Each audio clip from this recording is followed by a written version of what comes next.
அகம் 35. கவினோ இசையிடம், மச்சான், இவன் யாருடா கோமாளி?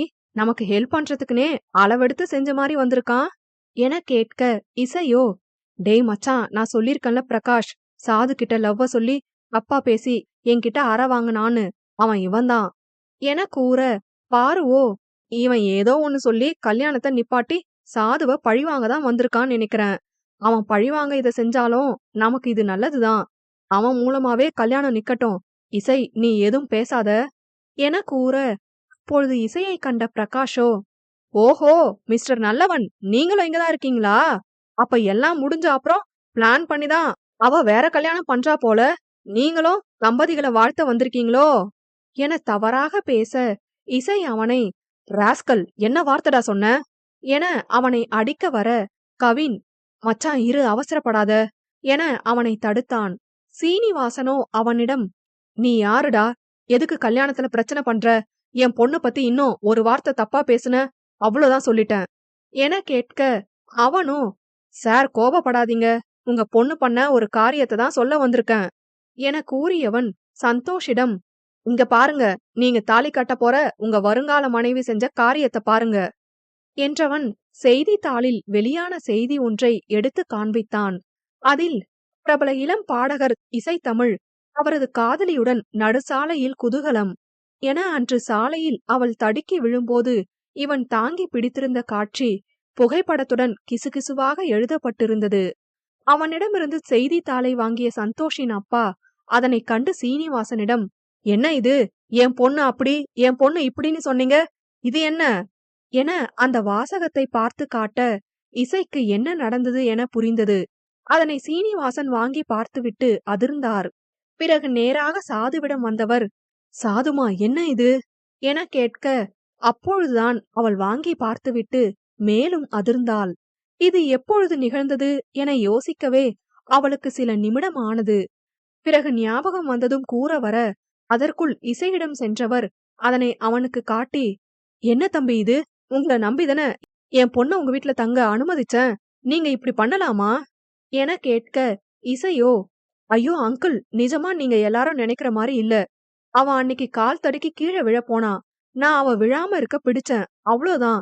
இத யாரு போட்டோ எடுத்து போட்டாங்கன்னு தெரியல என நடந்ததை கூற, சந்தோஷின் அப்பாவோ, ஓஹோ, அவங்க வீட்டுக்கு வேற தங்க அனுப்புனீங்களா? நல்லா இருக்கு, நடு ரோட்லயே இந்த அளவுக்கு செஞ்சவங்க வீட்ல என ஏதோ தவறாக கூற வந்தவர் பாதியிலேயே நிறுத்த, அவர் கூறியதில் கோபம் கொண்ட இசை, இங்க பாருங்க, உங்க பேச்சு ரொம்ப தப்பா இருக்கு. இதுக்கு மேல ஒரு வார்த்தை உங்க வாயிலிருந்து சனாவை பத்தி தப்பா வந்துச்சு, பெரியவங்களாச்சேன்னெல்லாம் பார்க்க மாட்டேன், அசிங்கமா போயிரும் என கடுமையாக கூற, இதுதான் சமயம் என பிரகாஷோ, அவர் அப்படி என்ன தப்பா சொல்லிட்டாரு? எப்படி எப்படி? அவ தடுக்கி விழுந்தாலாம், இவர் தாங்கி பிடிச்சாராம், இதெல்லாம் நம்புற மாதிரியா இருக்கு என கூறியவன் சந்தோஷின் அப்பாவிடம், ஏங்க, பொண்ணு எப்படின்னுலாம் அக்கம் பக்கத்துல விசாரிக்க மாட்டீங்களா என வேண்டுமென்றே ஏற்றிவிட, சந்தோஷின் அப்பா, இதுக்கு மேல இந்த சம்பந்தம் எங்களுக்கு வேணாம், நீ வாடா என சந்தோஷை இழுத்து கொண்டு அவர் சென்றுவிட, சீனிவாசனுக்கு தலையில் பெரிய இடி இறங்கிய உணர்வு. அதை கேட்ட இசைக்கு பிரகாஷின் மேல் கொலைவெறி ஏற்பட, அவனின் சட்டையை பிடித்தவன், ஏண்டா நாயே, நீ லவ்வ சொல்லி ஒரு பொண்ணு ஏத்துக்கலனா இப்படிதான் நேரம் பார்த்து பழி வாங்குவியா? நீ எல்லாம் மனுஷனா என அவனை அடிக்க வர, அவனை பெரும்பாடுபட்டு கவின் தடுத்து நிறுத்தினான். பிரகாஷோ, டேய் டேய், சும்மா நல்லவ வேஷம் போடாத, நீயும் தானே அவளை லவ் பண்ணுன, ஆனாலும் பரவாயில்ல, ஒரு வழியா அவளை கரெக்ட் பண்ணிட்ட போல என நக்கலாக பேச, அதற்கு மேல் கவினாலும் பொறுக்க முடியாமல் இசையும் கவினும் சேர்ந்து அவனை அடித்து துரத்தினர். சீனிவாசனோ, இனிமே என் பொண்ணோட வாழ்க்கை அவ்வளவுதானா என வேதனையாக நினைக்க, அவ்வாறே தலையில் கை வைத்து அமர்ந்து விட்டார்.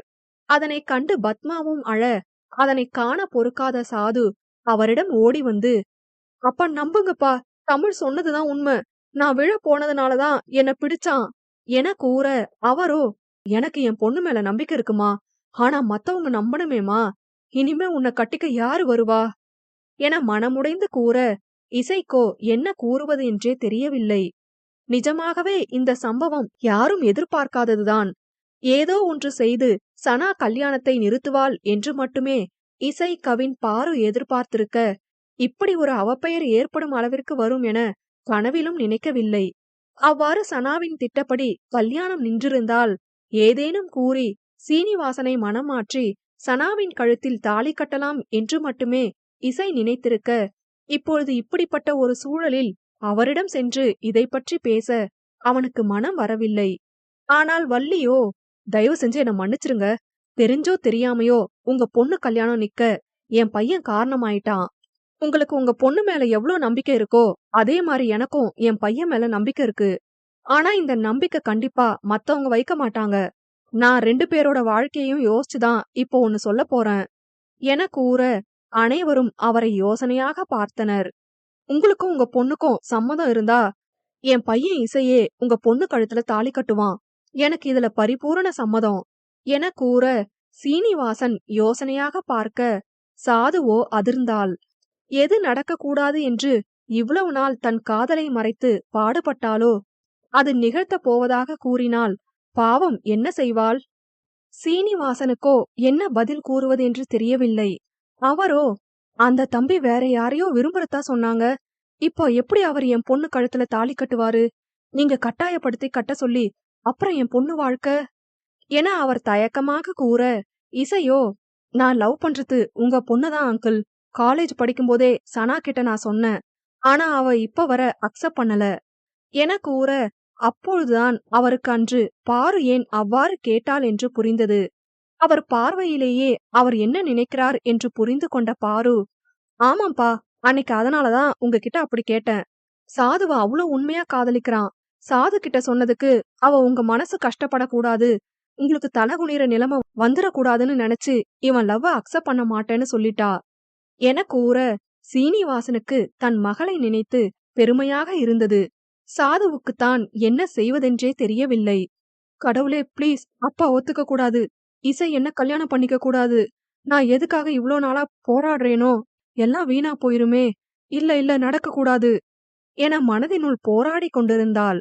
பத்மாவோ சீனிவாசனிடம், என்னங்க உங்ககிட்ட கொஞ்சம் பேசணும் என்றபடி அறைக்கு அழைத்து சென்று, என்னங்க எதுக்கு இவ்ளோ யோசிக்கிறீங்க? இந்த வாய்ப்பை தவற விட்டா அப்புறம் நம்ம பொண்ணு வாழ்க்கை முழுக்க தனியா இருக்க வேண்டிய நிலைமை வந்துரும்.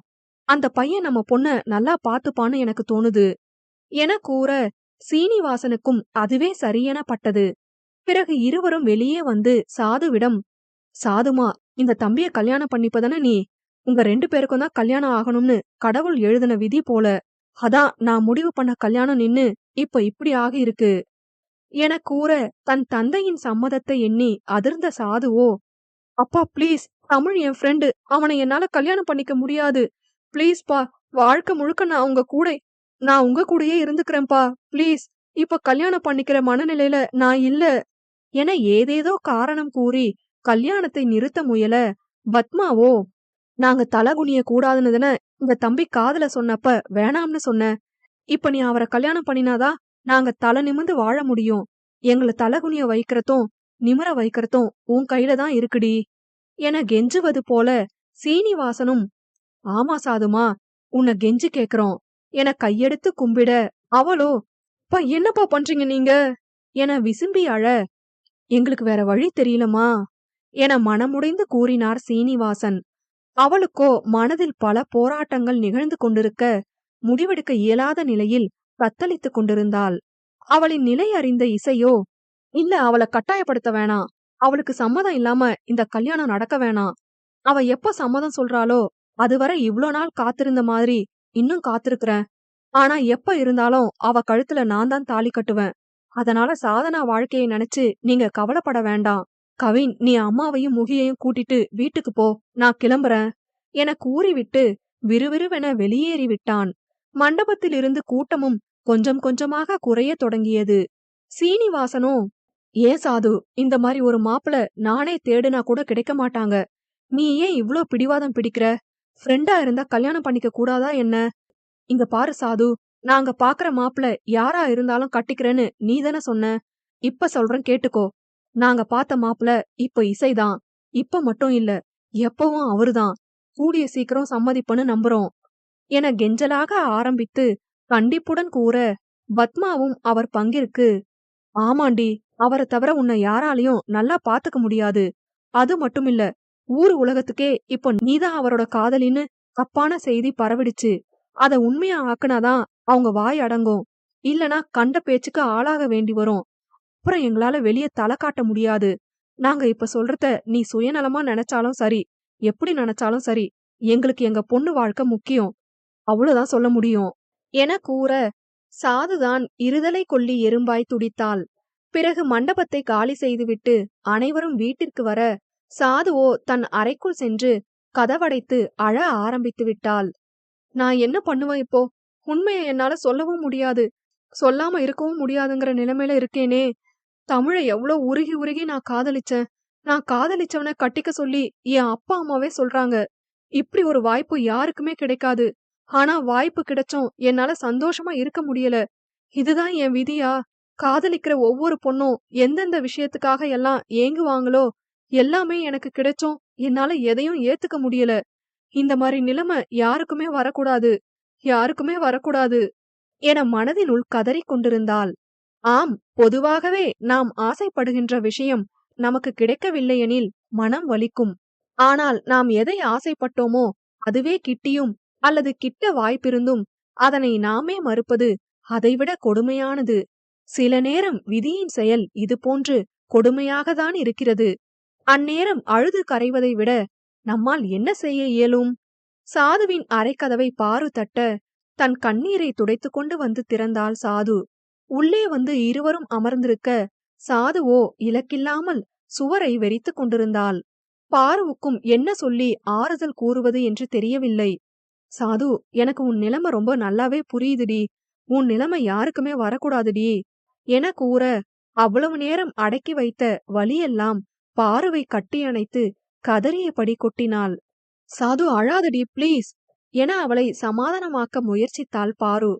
இத தவிர வேற என்னடி நான் செய்ய? யாருமே என்ன புரிஞ்சுக்க முடியாதபடிக்கு என் நிலைமை இருக்கு. அவங்களையும் குத்தம் சொல்ல முடியாது. புரிய வைக்கணும்னா நான் உண்மைய சொல்லணும்.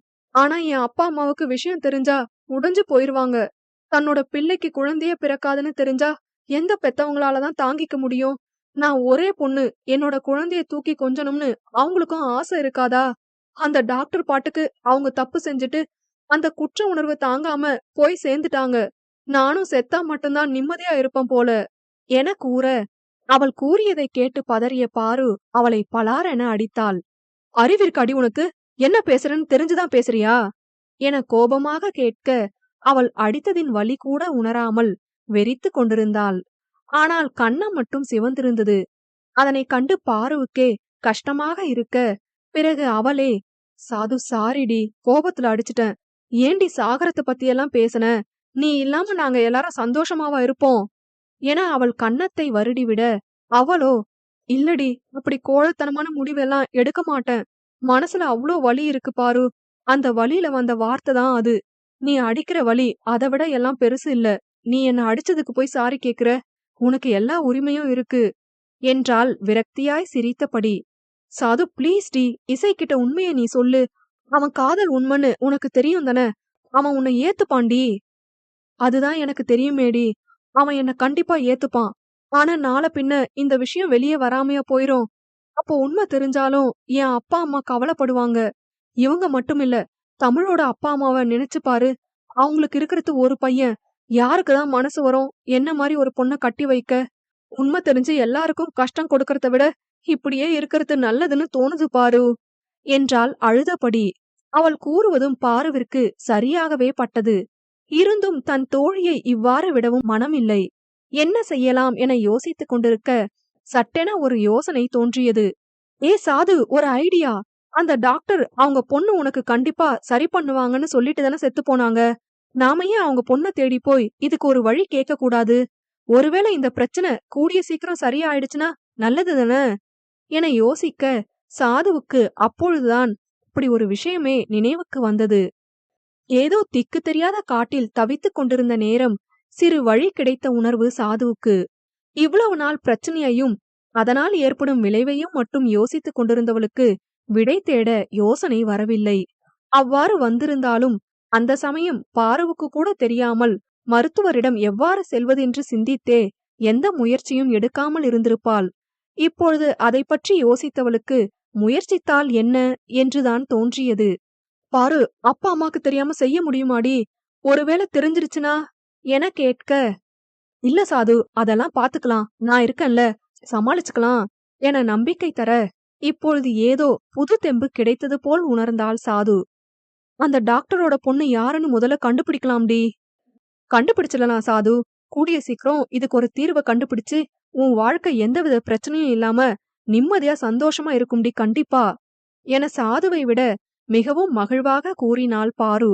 சாதுவோ அவளை கட்டி அணைத்து, உன்ன மாதிரி ஃப்ரெண்டு கிடைக்க நான் கொடுத்து வச்சிருக்கணும் பாரு என கண்கள் கலங்க கூற, ஏ சாது, என் அம்மா இருந்திருந்தா எந்த அளவுக்கு என்ன அக்கறையா பாத்திருப்பாங்களோ அதை விட அதிகமா நீ என்ன கவனிச்சுக்கிட்டடி.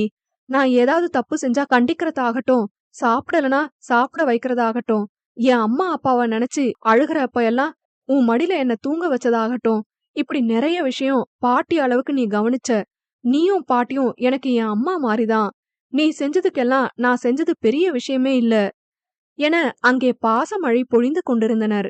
அப்பொழுது பாருவின் மொபைல் அலற, அதனை எடுத்து பார்த்தவள் கவின் என்று அறிந்ததும் முகம் அலர்ந்து, சொல்லுடா கவி என கூற, மறுமுனையில் சொன்ன பதிலை கேட்டு அதிர்ந்தாள். அகம் 36.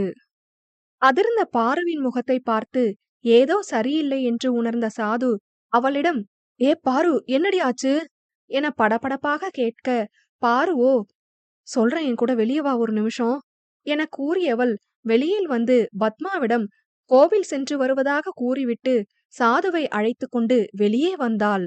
சிறிது தூரம் நடந்து செல்ல பொறுமை இழந்த சாதுவோ, பாரு சொல்லுடி, என்னதான் ஆச்சு, எனக்கு ரொம்ப பயமா இருக்கு என சொல்ல, பாருவோ, சாது, நான் சொல்ல போற விஷயத்த நீ கொஞ்சம் பொறுமையா கேட்கணும் என தயக்கமாக கூற, அவள் தயக்கத்தை அறிந்த சாதுவோ, பாரு, யாருக்கு என்ன ஆச்சு, தமிழுக்கு ஏதாவது என கண்களில் பீதியுடன் கூற வந்ததை கூற முடியாமல் கேட்க, பாருவோ சோகமாக ஆம் என்று தலையசைத்தாள்.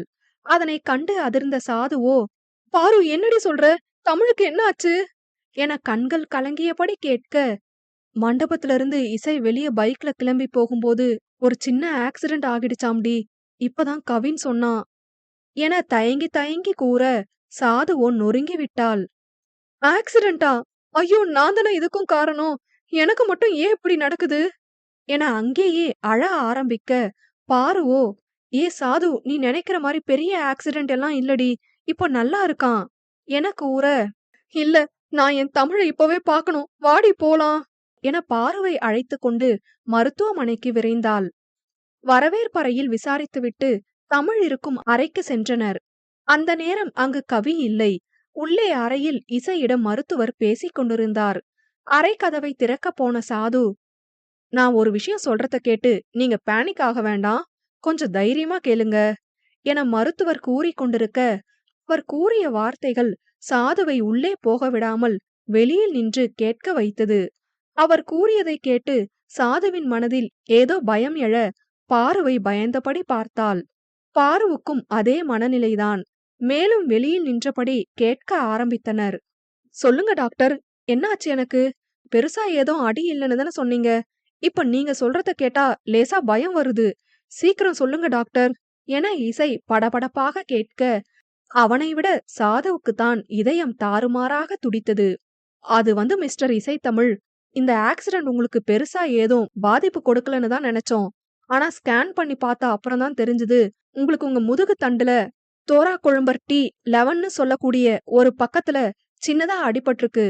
So sorry to say you are suffering from erectile dysfunction என கூற, இசையோ, டாக்டர், நீங்க என்ன சொல்றீங்க என சிறிது அதிர்ந்து கேட்க, அவரோ, எஸ் இசை, that made you too important என கூற, இசை அதிர்ந்தான். இதை வெளியில் நின்று கேட்ட சாது மற்றும் பார்வையும் பேரதிர்ச்சிக்கு உள்ளாக்கியது. கவலைப்படாதீங்க, கூடிய சீக்கிரம் இத குணப்படுத்திடலாம். குறைஞ்சபட்சம் 5 இல்லனா 6 வருஷத்துக்குள்ள சரியாகிடலாம். டோன்ட் வரி இசை என கூற, அதிர்ச்சியிலிருந்து மீண்ட இசை, டாக்டர், நான் இதை எதிர்பார்க்கல. என்னால கல்யாணம் பண்ணி குழந்தை பெத்துக்க முடியாதா டாக்டர் என ஏக்கமாக கலங்கியபடி கேட்க, அவரோ, ஒரு 5 வருஷத்துக்கு தான் இசை, ட்ரீட்மெண்ட் எடுத்து சரி பண்ண அப்புறம் தாராளமா பண்ணிக்கலாம். ஆனா கண்டிப்பா குணமாகிரும்னு ஆணித்தரமா சொல்ல முடியாது. அது உங்க பாடி கண்டிஷன பொறுத்து இருக்கு என கூற, அதனை கேட்டு சாதுவின் இதயம் வெடித்தது போன்ற உணர்வு.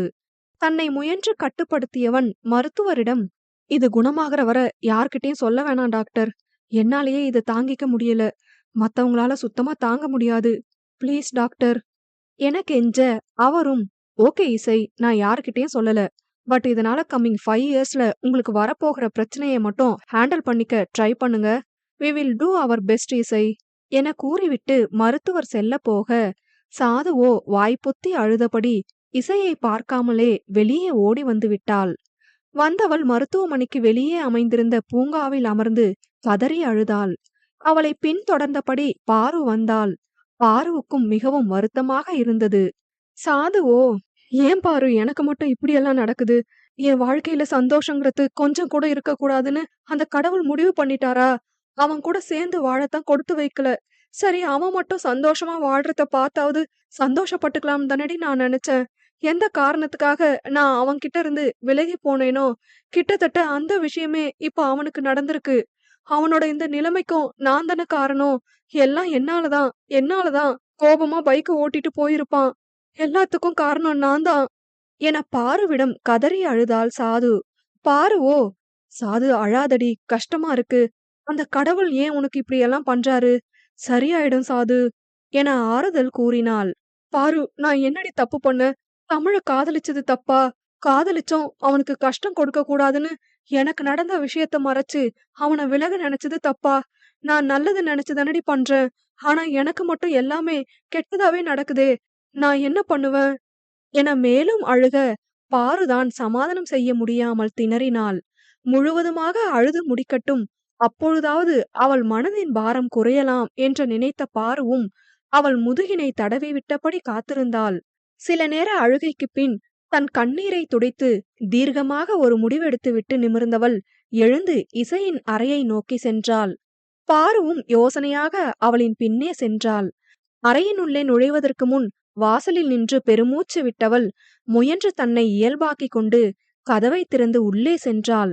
இசையும் கவினும் பேசிக் கொண்டிருந்தனர். சாது வந்ததை பார்த்த இசையோ, சனா நீ எப்படி இங்க என கேட்டவன் பிறகு கவினை பார்க்க, அவனோ, நான் தான் மச்சான் வர சொன்னேன். சாது வந்தா நீ கொஞ்சம் பெட்டரா ஃபீல் பண்ணுவல்ல, அதான் என கூற அவனோ முறைத்தான். பிறகு சாதுவோ இசையின் அருகில் வந்து அவன் நெற்றியில் போட்டிருந்த தையலில் தன் விரலால் வருடியவள், ஏன் தமிழ் இப்படி பண்ண? பார்த்து போயிருக்கலாம்ல. எனக்கு விஷயம் கேள்விப்பட்டு உயிரே போயிருச்சு. என்ன மன்னிச்சிரு தமிழ் என அவள் கண்கள் கலங்க பேச, அவனோ, எனக்கு பெருசா எந்த ப்ராப்ளமும் இல்லைன்னு டாக்டர் சொல்லிட்டாங்க. நீ ஏதும் வருத்தப்படாத என அவளை பாராமலே கூறியவன் கவினிடம், மச்சான் எனக்கு டயர்டா இருக்கு, நான் தூங்குறேன், எல்லாரும் கொஞ்சம் வெளியே இருங்க என மறைமுகமாக சாதுவிடமிருந்து விளக்கம் காட்டினான். அவனின் அந்த செய்கை சாதுவின் மனதில் முள்ளாய் குத்தியது. அவனது ஒதுக்கத்தை சாதுவால் ஏற்றுக்கொள்ள இயலவில்லை. பிறகு முயன்று கவினிடம், அண்ணா நீங்களும் பாருவும் வேணா வெளியில இருங்க, நான் இசை கூட இருக்கேன் என கூற, இசையோ, இல்ல இல்ல பரவாயில்ல, எனக்கு எதுவும் இல்ல. சாதனா உன்கிட்ட நான் சாரி கேட்கணும். இவ்ளோ நாள் கண்மூடித்தனமா உன்னை லவ் பண்ணதுனால என்னால உன்னை விட்டு கொடுக்க முடியல. ஆனா லேட்டா தான் யோசிச்சு பார்த்தேன். உன் நிலைமையில இருந்து நான் யோசிக்காம விட்டுட்டேன். இவ்ளோ நாள் ஃப்ரெண்டா நினைச்சவன திடீர்னு லவ் பண்ணு, கல்யாணம் பண்ணுன்னு சொன்னா எப்படி ஏத்துக்க முடியும்? என் மரமண்டைக்கு மெதுவா தான் புரிஞ்சுது. அதனால இனிமே நீ ஜாலியா இருக்கலாம். நான் உன்னை தொந்தரவு பண்ண மாட்டேன். உன்னை மறக்க முயற்சி பண்றேன் என அவன் சாதாரணமாக கூற, சாதுவின் மனதில் ஒன்றன் பின் ஒன்றாக இடி இறங்கியது. அவன் கூறியதையெல்லாம் கேட்டவள் பதறியபடி, இல்ல இல்ல தமிழ், நான் தான் தப்பு பண்ணிட்டேன். எனக்கு உன்னோட காதல் புரிஞ்சிடுச்சு. அத சொல்லதான் நான் வந்தேன். இவ்ளோ நாள் உன்னை ரொம்ப கஷ்டப்படுத்தி இருக்கேன். அதுக்கெல்லாம் நான் மன்னிப்பு கேக்குறேன். ஐ லவ் என கூற வந்தவளை, சனா ப்ளீஸ், ஐ லவ் யூன்னு மட்டும் சொல்லிராத ப்ளீஸ் என கூற, சாது புரியாமல் முழித்தாள். இதற்கு மேல் இங்கிருப்பது சரியல்ல என்று உணர்ந்த கவின் பாருவை அழைத்து கொண்டு அவர்களுக்கு தனிமை கொடுக்க எண்ணி வெளியே வந்தான். ப்ளீஸ் அண்ணா, காதலுங்கிறது தானா வர வேண்டிய உணர்வு. உனக்கு இப்ப வந்திருக்கிறது காதல் இல்ல, இது பரிதாபத்தினால வந்த அன்பு மட்டும்தான். அது போக உன் அப்பா அம்மா உன்னை கட்டாயப்படுத்துறதுனால கூட நீ சரின்னு யோசிச்சிருக்கலாம். இத காதல்னு சொல்லி என் காதலை கொச்சப்படுத்தாத. நான் அங்கிள் கிட்ட பேசி நான் உங்களுக்கு கொடுத்த வாக்க காப்பாத்த முடியலன்னு சொல்லி மன்னிப்பு கேட்டுக்கிறேன். வேற ஒருத்தரை கல்யாணம் பண்ணிக்கிட்டு சந்தோஷமா இரு என கூற சாதுவிற்கு என்ன கூறுவதென்றே தெரியவில்லை. அவன் ஏன் இவ்வாறு கூறுகிறான் என்று அவளுக்கு புரிந்தது. அது தெரிந்த மாதிரி காட்டிக்கொள்வதா வேண்டாமா என்று யோசித்தாள். இல்ல இசை, நிஜமாதான் சொல்றேன். இப்ப எனக்கு உன்னை கல்யாணம் பண்ணிக்க மனப்பூர்வமான சம்மதம். நான் அப்பா கிட்ட இப்பவே சம்மதம் சொல்றேன் என கால் செய்ய போக அவளின் அலைபேசியை பிடுங்கியவன், பைத்தியமா சனா உனக்கு? உன்னோட இந்த பரிதாபம் எனக்கு தேவையே இல்ல. தயவு செஞ்சு புரிஞ்சுக்கோ. இது காதல் இல்ல. வெறும் ஒரு நாள்ல வர்றதுக்கு பேரு காதலா சனா? அதுவும் உன்னை நினைச்சு வண்டியோட நான் கீழே விழுந்து அடிபட்டுருச்சுன்னு தெரிஞ்ச அப்புறம் வர்றதுக்கு பேரு காதலா சனா? என அவன் கோபமாக கூற, சாதுவோ, என்னோட காதல் ஒரு நாள்ல வந்ததுன்னு யாருடா சொன்னா? 3 வருஷமா உன்னை லவ் பண்றேன்டா. என் காதல உன்கிட்ட இருந்து மறைச்சதுதான் என் தப்பு. இப்ப சொல்றேன் கேட்டுக்கோ. எப்ப நீ மியூசிக் காலேஜ்ல சேரணும்னு சொல்லி என்னை விட்டு பிரிஞ்சு போனியோ அப்பவே ஆரம்பிச்ச லவ் இது. நீ இல்லாத ஒவ்வொரு நாளும் உன்னை தேடி தேடியே வந்த லவ். நீ பக்கத்துல இருந்த அப்ப எல்லாம் புரியாத உன்னோட லவ் நீ தூரமா போன அப்புறம் என்ன கொல்ல ஆரம்பிச்சுது. அப்பல இருந்து இப்ப வர நீயும் நானும் சேர்ந்து எடுத்த போட்டோவை மட்டுமே பாத்துக்கிட்டு மனசுக்குள்ளேயே உன்கிட்ட பேசிக்கிட்டு உன்கிட்ட காதல கூட சொல்ல முடியாம உன் காதலையும் ஏத்துக்க முடியாம தவிச்ச காதல்டா என்னோடது. அப்படிப்பட்ட என்னோட காதல நீ பரிதாபத்தினால ஏற்பட்ட அன்புன்னு சொல்ற. ப்ளீஸ் இன்னொரு தடவை அந்த வார்த்தையை சொல்லி என் காதலை நீ கொச்சப்படுத்தாத என தன் மனதில் வைத்திருந்த காதலை தன்னவனிடம் இறக்கி வைத்தாள். இல்ல சனா, நீ சொல்றதுல எனக்கு நம்பிக்கை வரல. அது எப்படி இவ்ளோ நாளா உன்னால உன் காதல மறைக்க முடியும்? வாய்ப்பே இல்ல. நீ சும்மா சொல்லாத. இப்படி சொல்றத கேட்டு உன் மேல எனக்கு வெறுப்பு தான் வருது. தயவு செஞ்சு இதை இதோட விட்டுரு. என் காதல நான் மறந்துருவேன் என அவன் எங்கோ பார்த்து கொண்டு கூற, சனாவோ, என்னடா சொன்ன? என் மேல வச்ச காதல மறந்துருவியா? என்ன வெறுத்துருவியா? என் கண்ண பார்த்து சொல்லு பாப்போம் என ஆதங்கமாக கேட்க, அவனும் அவள் கண்களை பார்த்து கூற முயன்று தோற்று போனான். அதனைக் கண்டு விரக்தியாய் சிரித்த சனா, உன்னால முடியாது தமிழ். ஏன்னா அந்த அளவுக்கு நீ என்ன காதலிச்ச. இப்பவும் காதலிக்கிற. இனியும் காதலிப்ப. நீ இப்ப என்ன வெறுக்கிறன்னு சொன்னதுக்கு காரணம் எனக்கு தெரியும் என கூற இசையோ அதிர்ந்தான். சனா, நீ என்ன சொல்ற என விழிவிரித்து ஒருவித கலவரத்துடன் கேட்க, அவளோ, ஆமா, டாக்டர் சொன்ன எல்லாமே நான் கேட்டுட்டேன் என கூற இசையோ, இல்ல இல்ல, ஐயோ கடவுளே, எது நடக்க கூடாதுன்னு நினைச்சேனோ அதுவும் யாருக்கு முக்கியமா தெரியக்கூடாதுன்னு நினைச்சேனோ அவளுக்கே தெரிஞ்சிருச்சே என கதறி அழ, அதனை காண பொறுக்காத சாதுவோ, தமிழ் ப்ளீஸ்டா அழாத. இதெல்லாம் ஒரு பிரச்சனையே இல்ல என ஆறுதல் கூற வர, அவனோ, இல்ல இல்ல, அப்ப இந்த விஷயம் தெரிஞ்சுதான் நீ என்ன கல்யாணம் பண்ண ஒத்துக்கிட்டியா? முடியாது, முடியவே முடியாது. தெரிஞ்சே உன் வாழ்க்கைய என்னால அழிக்க முடியாது. போயிடு சனா, நான் உனக்கு வேணாம், நீ போயிடு என திரும்பி நின்றபடி அவள் முகம் பாராமல் கூற, அவளோ பின்னிருந்து அவனை அணைத்தபடி, ப்ளீஸ் தமிழ், அப்படி சொல்லாத. என்னால உன் வலிய புரிஞ்சுக்க முடியுது. ஆனா என் காதல் உண்மை. என்ன நம்பு. இதெல்லாம் ஈஸியா குணப்படுத்திடலாம். ப்ளீஸ் தமிழ், வெளிய யார்கிட்டயும் சொல்ல வேணாம். நம்ம கல்யாணம் நடக்கட்டும். ட்ரீட்மெண்ட் எடுத்துக்கோ. ப்ளீஸ் தமிழ் என சாது தன்னிலை மறந்து கெஞ்ச ஆரம்பித்தாள். தன்னை அணைத்தவளை தன்னிடமிருந்து விலக்கியவன், இல்ல இல்ல, அது நான் உனக்கு செய்யற துரோகம். ஒருவேளை எனக்கு குணமாகாமையே போயிடுச்சுன்னா உன் வாழ்க்கைய நானே கெடுத்த மாதிரி ஆயிரும். நான் உனக்கு தகுதியானவன் இல்ல சனா, புரிஞ்சுக்கோ என அவன் உடைந்த குரலில் கூற, அவன் கூறியதில் கோபம் கொண்டவள், என்னடா பேசுற நீ? ஆண்மைங்கிறது குணத்திலயும் நல்ல மனசுலயும் இருக்கிறது தானே தவிர இது மட்டுமே இல்ல. நீ என் மேல வச்ச உண்மையான லவ், என் மேல வச்ச அக்கறை, இதெல்லாம் தான் என்ன பொறுத்தவரை உன்னோட ஆண்மை. எனக்கு அது போதும். நமக்கு கடைசி வர குழந்தையே பிறக்கலனா கூட எனக்கு கவலை இல்ல. பெத்துக்கிட்டாதான் குழந்தையா? ஒரு குழந்தைய தத்தெடுத்து சந்தோஷமா வாழலாம். அதுக்கும் வழி இல்லனா எனக்கு நீ உனக்கு நான் குழந்தையா வாழ்ந்துப்போம். ப்ளீஸ்டா, நீ என் வாழ்க்கைய நினைச்சுதான் என்ன வேணாம்னு சொல்றேன்னு புரியுது. ஆனா என் வாழ்க்கையே நீதான்டா. லவ் யூடா தமிழ். தயவு செஞ்சு என்ன புரிஞ்சுக்கோ. இன்னும் நான் சொல்றது உனக்கு புரியலனா, நான் உன் மேல வச்ச லவ் வெறும் அதுக்காக மட்டும் எதிர்பார்த்து வந்த லவ்னு நினைச்சு என்னையும் என் காதலையும் அசிங்கப்படுத்துறதுக்கு சமம் என கோபத்தில் ஆரம்பித்து கெஞ்சலில் கொண்டு வந்து முடித்தாள். அனைத்தையும் கேட்டவன் அமைதியாகவே இருக்க, சனாவோ, என்ன தமிழ் அமைதியா இருக்க என கேட்க, அவனோ, சாரி சனா, நான் உன் காதல அசிங்கப்படுத்துறதா நீ நினைச்சா கூட எனக்கு கவலை இல்ல. நான் உன் வாழ்க்கையை கெடுக்க மாட்டேன் என கூற, அவன் கூறியதில் சாதுவுக்கு கட்டுக்கடங்காமல் கோபம் வர, ஏண்டா, அப்ப இதே நிலைமை எனக்கு வந்திருந்தா விஷயம் தெரிஞ்சதும் என்னை விட்டுட்டு நீ போயிருப்ப, அப்படிதானே என கேட்க, அவனோ அவளை பாவமாக பார்க்க மீண்டும் விடாமல், சொல்லுடா, நீ அத எதிர்பார்த்துதான் என்ன லவ் பண்ணியா? என் நிலைமை இந்த மாரி இருந்திருந்தாலும் நீ என்ன விட்டுட்டு போயிருப்பியா? என கடுங்கோபத்தில் கேட்க, அவனோ அவளை நோக்கி திரும்பியவன் தன் கண்ணீரை துடைத்துவிட்டு தன் கணீர் குரலில், நான் விஷயம் தெரிஞ்ச அப்புறமும் உன்னை விட்டு போக கூடாதுன்னு தான் நினைச்சேன் சனா.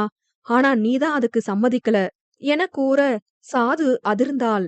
அவன் கூறியதன் அர்த்தம் புரியவே சாதுவிற்கு சில கணங்கள் பிடித்தது. நீ நீ என்ன சொல்ற? என திக்கித் திணறி கண்களில் கண்ணீர் வழிந்தபடி கேட்க, அவனோ, என்ன சனா, நான் சொன்னது உனக்கு புரியலையா? என்றவன் தன் மொபைலை எடுத்து ஒரு வீடியோவை காட்டினான். அதில் இசைதான் பேசினான். சனா, உன் காதலையும் என்கிட்ட சொல்லாம, என் காதலையும் நீ ஏத்துக்காம, ஏன் இப்படியெல்லாம் பண்றன்னு எனக்கு தெரியும் சனா. Please D. பெண்மைங்கிறது உடம்புலயோ இல்ல உடம்புல உள்ள ஏதோ ஒரு உறுப்பாலயோ மட்டும் இல்லடி. அது மனசுலயும் குணத்திலயும் இருக்கு. உன்னோட பெண்மையா முதல்ல நான் எதிர்பார்க்கறது அது மட்டும்தான். மத்த எல்லாம் 2ஆம் பட்சம்தான். மத்தது இல்லனா கூட நான் வாழ்ந்துருவேன். ஆனா நீ இல்லாம சத்தியமா என்னால முடியாதுடி. உனக்கு என் மேல கடைசி வர காதல் வரலனா கூட விட்டிருப்பேன். ஆனா நீயும் என்ன உயிருக்குயிரா காதலிக்கிறேன்னு தெரிஞ்ச அப்புறம் என்னால எப்படிடி விட்டு விலக முடியும்? பெத்துக்கிட்டாதான் குழந்தையா? உன்னால குழந்தை பெத்துக்க முடியலனா தத்தெடுத்து வளர்த்துப்போம். ப்ளீஸ் சனா, இந்த ஒரு விஷயத்த காரணமா வச்சு என்ன விட்டு விலகாத. அப்படி நீ செஞ்சா இதுக்காக மட்டும்தான் நான் உன்னை லவ் பண்றேன்னு நினைச்சு நீ என்ன அசிங்கப்படுத்துறதுக்கு சமம். ப்ளீஸ் டி புரிஞ்சுக்கோ. I love you only. எனக்காகவும் என் வாழ்க்கைக்காகவும் யோசிச்சு நீ இப்படி பண்ற. ஆனா என் வாழ்க்கையே நீதான்னு நினைச்சிருக்கேன்டி. அது ஏன் உனக்கு புரிய மாட்டேங்குது? ப்ளீஸ் சனாமா புரிஞ்சுக்கோ என கண்கள் கலங்க சாது என்னவெல்லாம் கூறினாலோ அதை அச்சு பிசகாமல் அவ்வாறே கூறியிருந்தபடி முன்னமே எடுத்த ஒரு வீடியோ காட்சி. அதனை பார்த்தவள் கண்களில் கண்ணீர் பெருகியது. வார்த்தைகள் வரவில்லை. அதிர்ச்சியின் உச்சத்தில் இருந்தாள். அவனை அவள் எவ்வளவு காயப்படுத்தி இருக்கிறாள் என்று இப்பொழுதுதான் புரிந்தது. அவனை கண்கள் கலங்க அவள் பார்க்க, அவனோ, இப்ப சொல்லு சனா, நீ எடுத்த முடிவு சரியா? நீ எடுத்த முடிவு சரின்னா அப்ப அதே முடிவு நான் எடுக்கும்போது மட்டும் நீ ஏன் வேணாம்னு சொன்ன? நான் என்ன சொல்லிருக்கேனோ அதேதானே நீ இப்ப கொஞ்ச நேரம் முன்னாடி சொன்ன. இதே விஷயத்த நான் முன்னாடியே உன்கிட்ட சொல்லியிருந்தா நீ புரிஞ்சிருப்பியா? இவ்ளோ நேரம் என்கிட்ட சொல்லும்போது கூட உனக்கு தோணலையா? இவ்ளோ நாள் இந்த முட்டாள்தனத்த தான் நம்மளும் பண்ணோம்னு. அப்போ எனக்கு துரோகம் செய்யக்கூடாதுன்னு நினைக்கிற உன்னோட காதல் மட்டும் உனக்கு ஒசத்தி, அப்படிதானே? ஏண்டி அந்த அளவுக்கு என்ன நீ கேவலமா நினைச்சிட்டியா? நீயும் என்ன காதலிக்கிறேன்னு தெரியறதுக்கு முன்னாடி நீ என்ன காதலிக்கலன்னு சொல்லும்போது ஏற்பட்ட வலிய விட, உனக்கும் காதல் வந்த அப்புறமும் இந்த ஒரு விஷயத்துக்காக மட்டும் என்கிட்ட சொல்லாம மறைச்ச பாத்தியா? அப்ப ஏற்பட்ட வலிக்கு தான் வேதனை அதிகம். இத நான் சாதாரணமா சொல்லியிருந்தா கண்டிப்பா நீ புரிஞ்சிருக்க மாட்ட. அதனால தான் இப்படி ஒரு டிராமா போட வேண்டியதா ஆயிடுச்சு. பொய் சொல்லி உன்ன இவ்ளோ நேரம் அழ வச்சதுக்கு என்ன மன்னிச்சிரு சனாமா. நான் நல்லா தான் இருக்கேன். கீழ விழுந்து தலையில மட்டும் தான் லேசா அடிபட்டுருச்சு. மத்தபடி ஒண்ணும் இல்ல. என கூறி தான் அரங்கேற்றிய உணர்வுபூர்வமான நாடகத்தை முடித்து வைத்தான். நாமும் இவ்வாறுதான் சில நேரம் நாம் எடுக்கும் முடிவு, நாம் யோசிக்கும் போது சரியாக தோன்றும் ஒரு விஷயம், அதுவே மற்றவர்களுக்கு என்று வரும்போது தவறாக தோன்றும். அவர்களையும் தானிருந்த சூழ்நிலையில் கொண்டு விட்டால் மட்டுமே அவர்களுக்கு அது புரியும். இவ்வாறு அவர்களை புரிய வைக்க நான் செய்யும் செயலுக்கு பெயர் பழிவாங்குதல் அல்ல, புரிய வைத்தல். இங்கும் சாதனாவின் முடிவு தவறென்று கூறிவிட முடியாதுதான். உண்மையாக காதலித்த மனம் சிந்திக்கும் ஒரு செயல்தான் சாதனாவும் செய்ய எண்ணினாள். ஆயினும் அவனது காதல் அவள் நினைத்ததை விட ஆழமானது என்று புரிய வைப்பதும் இசைத்தமிழின் கடமையாயிற்றே. இருவருமே அவர்களது காதலில் ஒருவருக்கொருவர் சளைத்தவர்கள் இல்லை என்ற உண்மையை அவர்கள் இருவரும் வார்த்தை மாறாமல் ஒரே போல் பேசிய உரையாடலே பறைசாற்றும். இதுதான் மனதினால் ஒன்றிய காதலோ? சாதுவோ இன்னும் அதிர்ச்சியிலிருந்து மீளாமல் இருந்தாள். அவன் கூறிய ஒவ்வொரு வார்த்தைகளும் அவள் மனதை ஊசியாய் துளைத்தது. அவன் காதலை எண்ணி பிரமித்து போனாள். தன்னவனை இறுக கட்டி அணைத்தவள், என்ன மன்னிச்சிரு தமிழ், உன்னை ரொம்ப கஷ்டப்படுத்திட்டேன். சாரிடா தமிழ் என கூறியபடி விசும்ப, அவனோ, சனா விடுடி, அழாத. அதான் இப்ப எல்லாம் முடிஞ்சிருச்சுதானே. கூடிய சீக்கிரம் எல்லாம் சரியாயிடும் என அவன் ஆறுதல் கூற, அப்பொழுதுதான் இவனுக்கு எவ்வாறு அந்த விஷயம் தெரிந்தது என்ற குழப்பம் எழ, பாரு கண்டிப்பாக கூறியிருக்க வாய்ப்பில்லை என்று நன்கு அறிந்தவள் அவனை கேள்வியாக பார்த்தாள். அவள் கூறாமலே அவளது எண்ண ஓட்டங்களை உணர்ந்தவன், எனக்கு எப்படி தெரியும்னு நினைக்கிறியா சனா? சொல்றேன். என்றவன் அன்று நடந்த சம்பவத்தை கூற ஆரம்பித்தான்.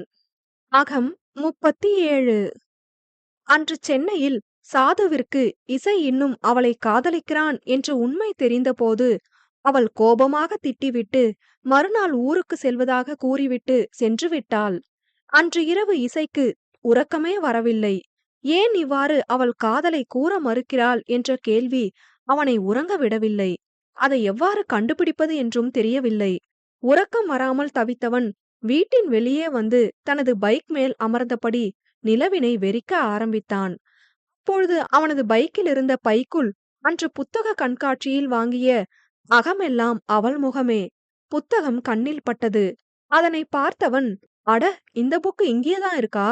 புக்ஸ் ரீட் பண்ணி எவ்வளோ நாள் ஆச்சு? கதை புக் பார்த்தாலே சனாதான் ஞாபகத்துக்கு வரா என நினைத்து சிரித்தவன், நமக்கு வேற தூக்கம் வரல, சரி இத படிப்போம் என்று அங்கேயே படிக்க ஆரம்பித்தான். வழக்கம் போல கதாநாயகனாய் அவனையும் கதாநாயகியாய் அவனின் அவளான சனாவையும் வைத்து படிக்க ஆரம்பித்தான். படிக்க படிக்க அவன் நெற்றியில் குழப்ப ரேகைகள் படர்ந்தன. என்ன இது, காலேஜ்ல நமக்கும் சனாக்கும் நடந்த மாதிரியே எழுதியிருக்காங்க.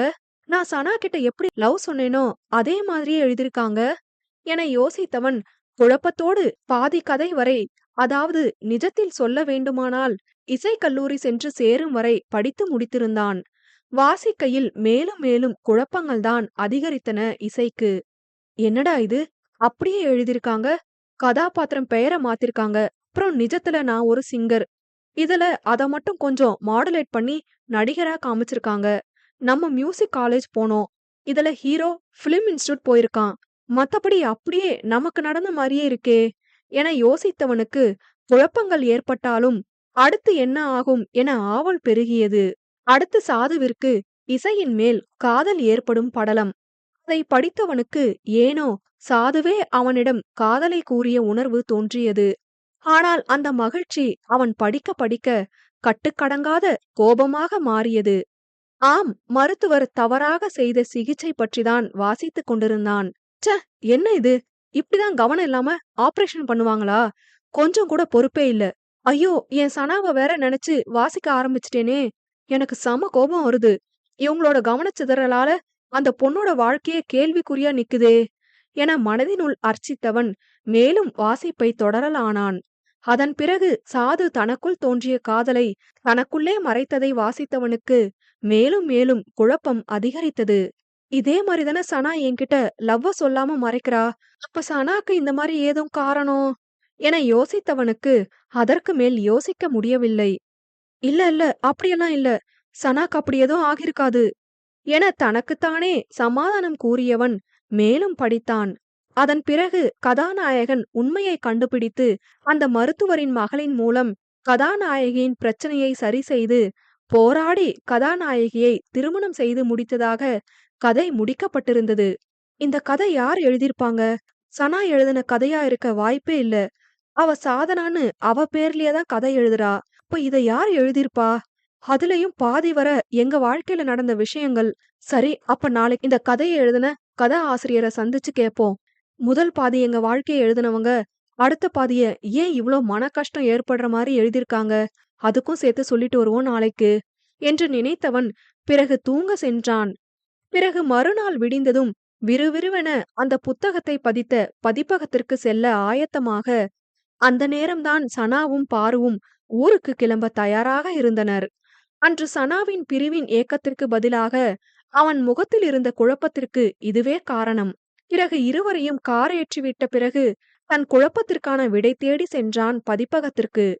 அங்கு சென்றவன் பதிப்பவரிடம், சார், எனக்கு இந்த கதையோட ஆசிரியர் மொழி பத்தின விவரம் வேணும். நான் அவங்க கிட்ட முக்கியமா பேசணும், ப்ளீஸ் சார் என கேட்க அவரோ ஏதோ யோசித்துவிட்டு பிறகு, இல்ல சார், அதெல்லாம் யாருன்னு தெரியாது, தெரிஞ்சாலும் நாங்க சொல்லக்கூடாது என கண்டிப்பாக கூறிவிட்டார்.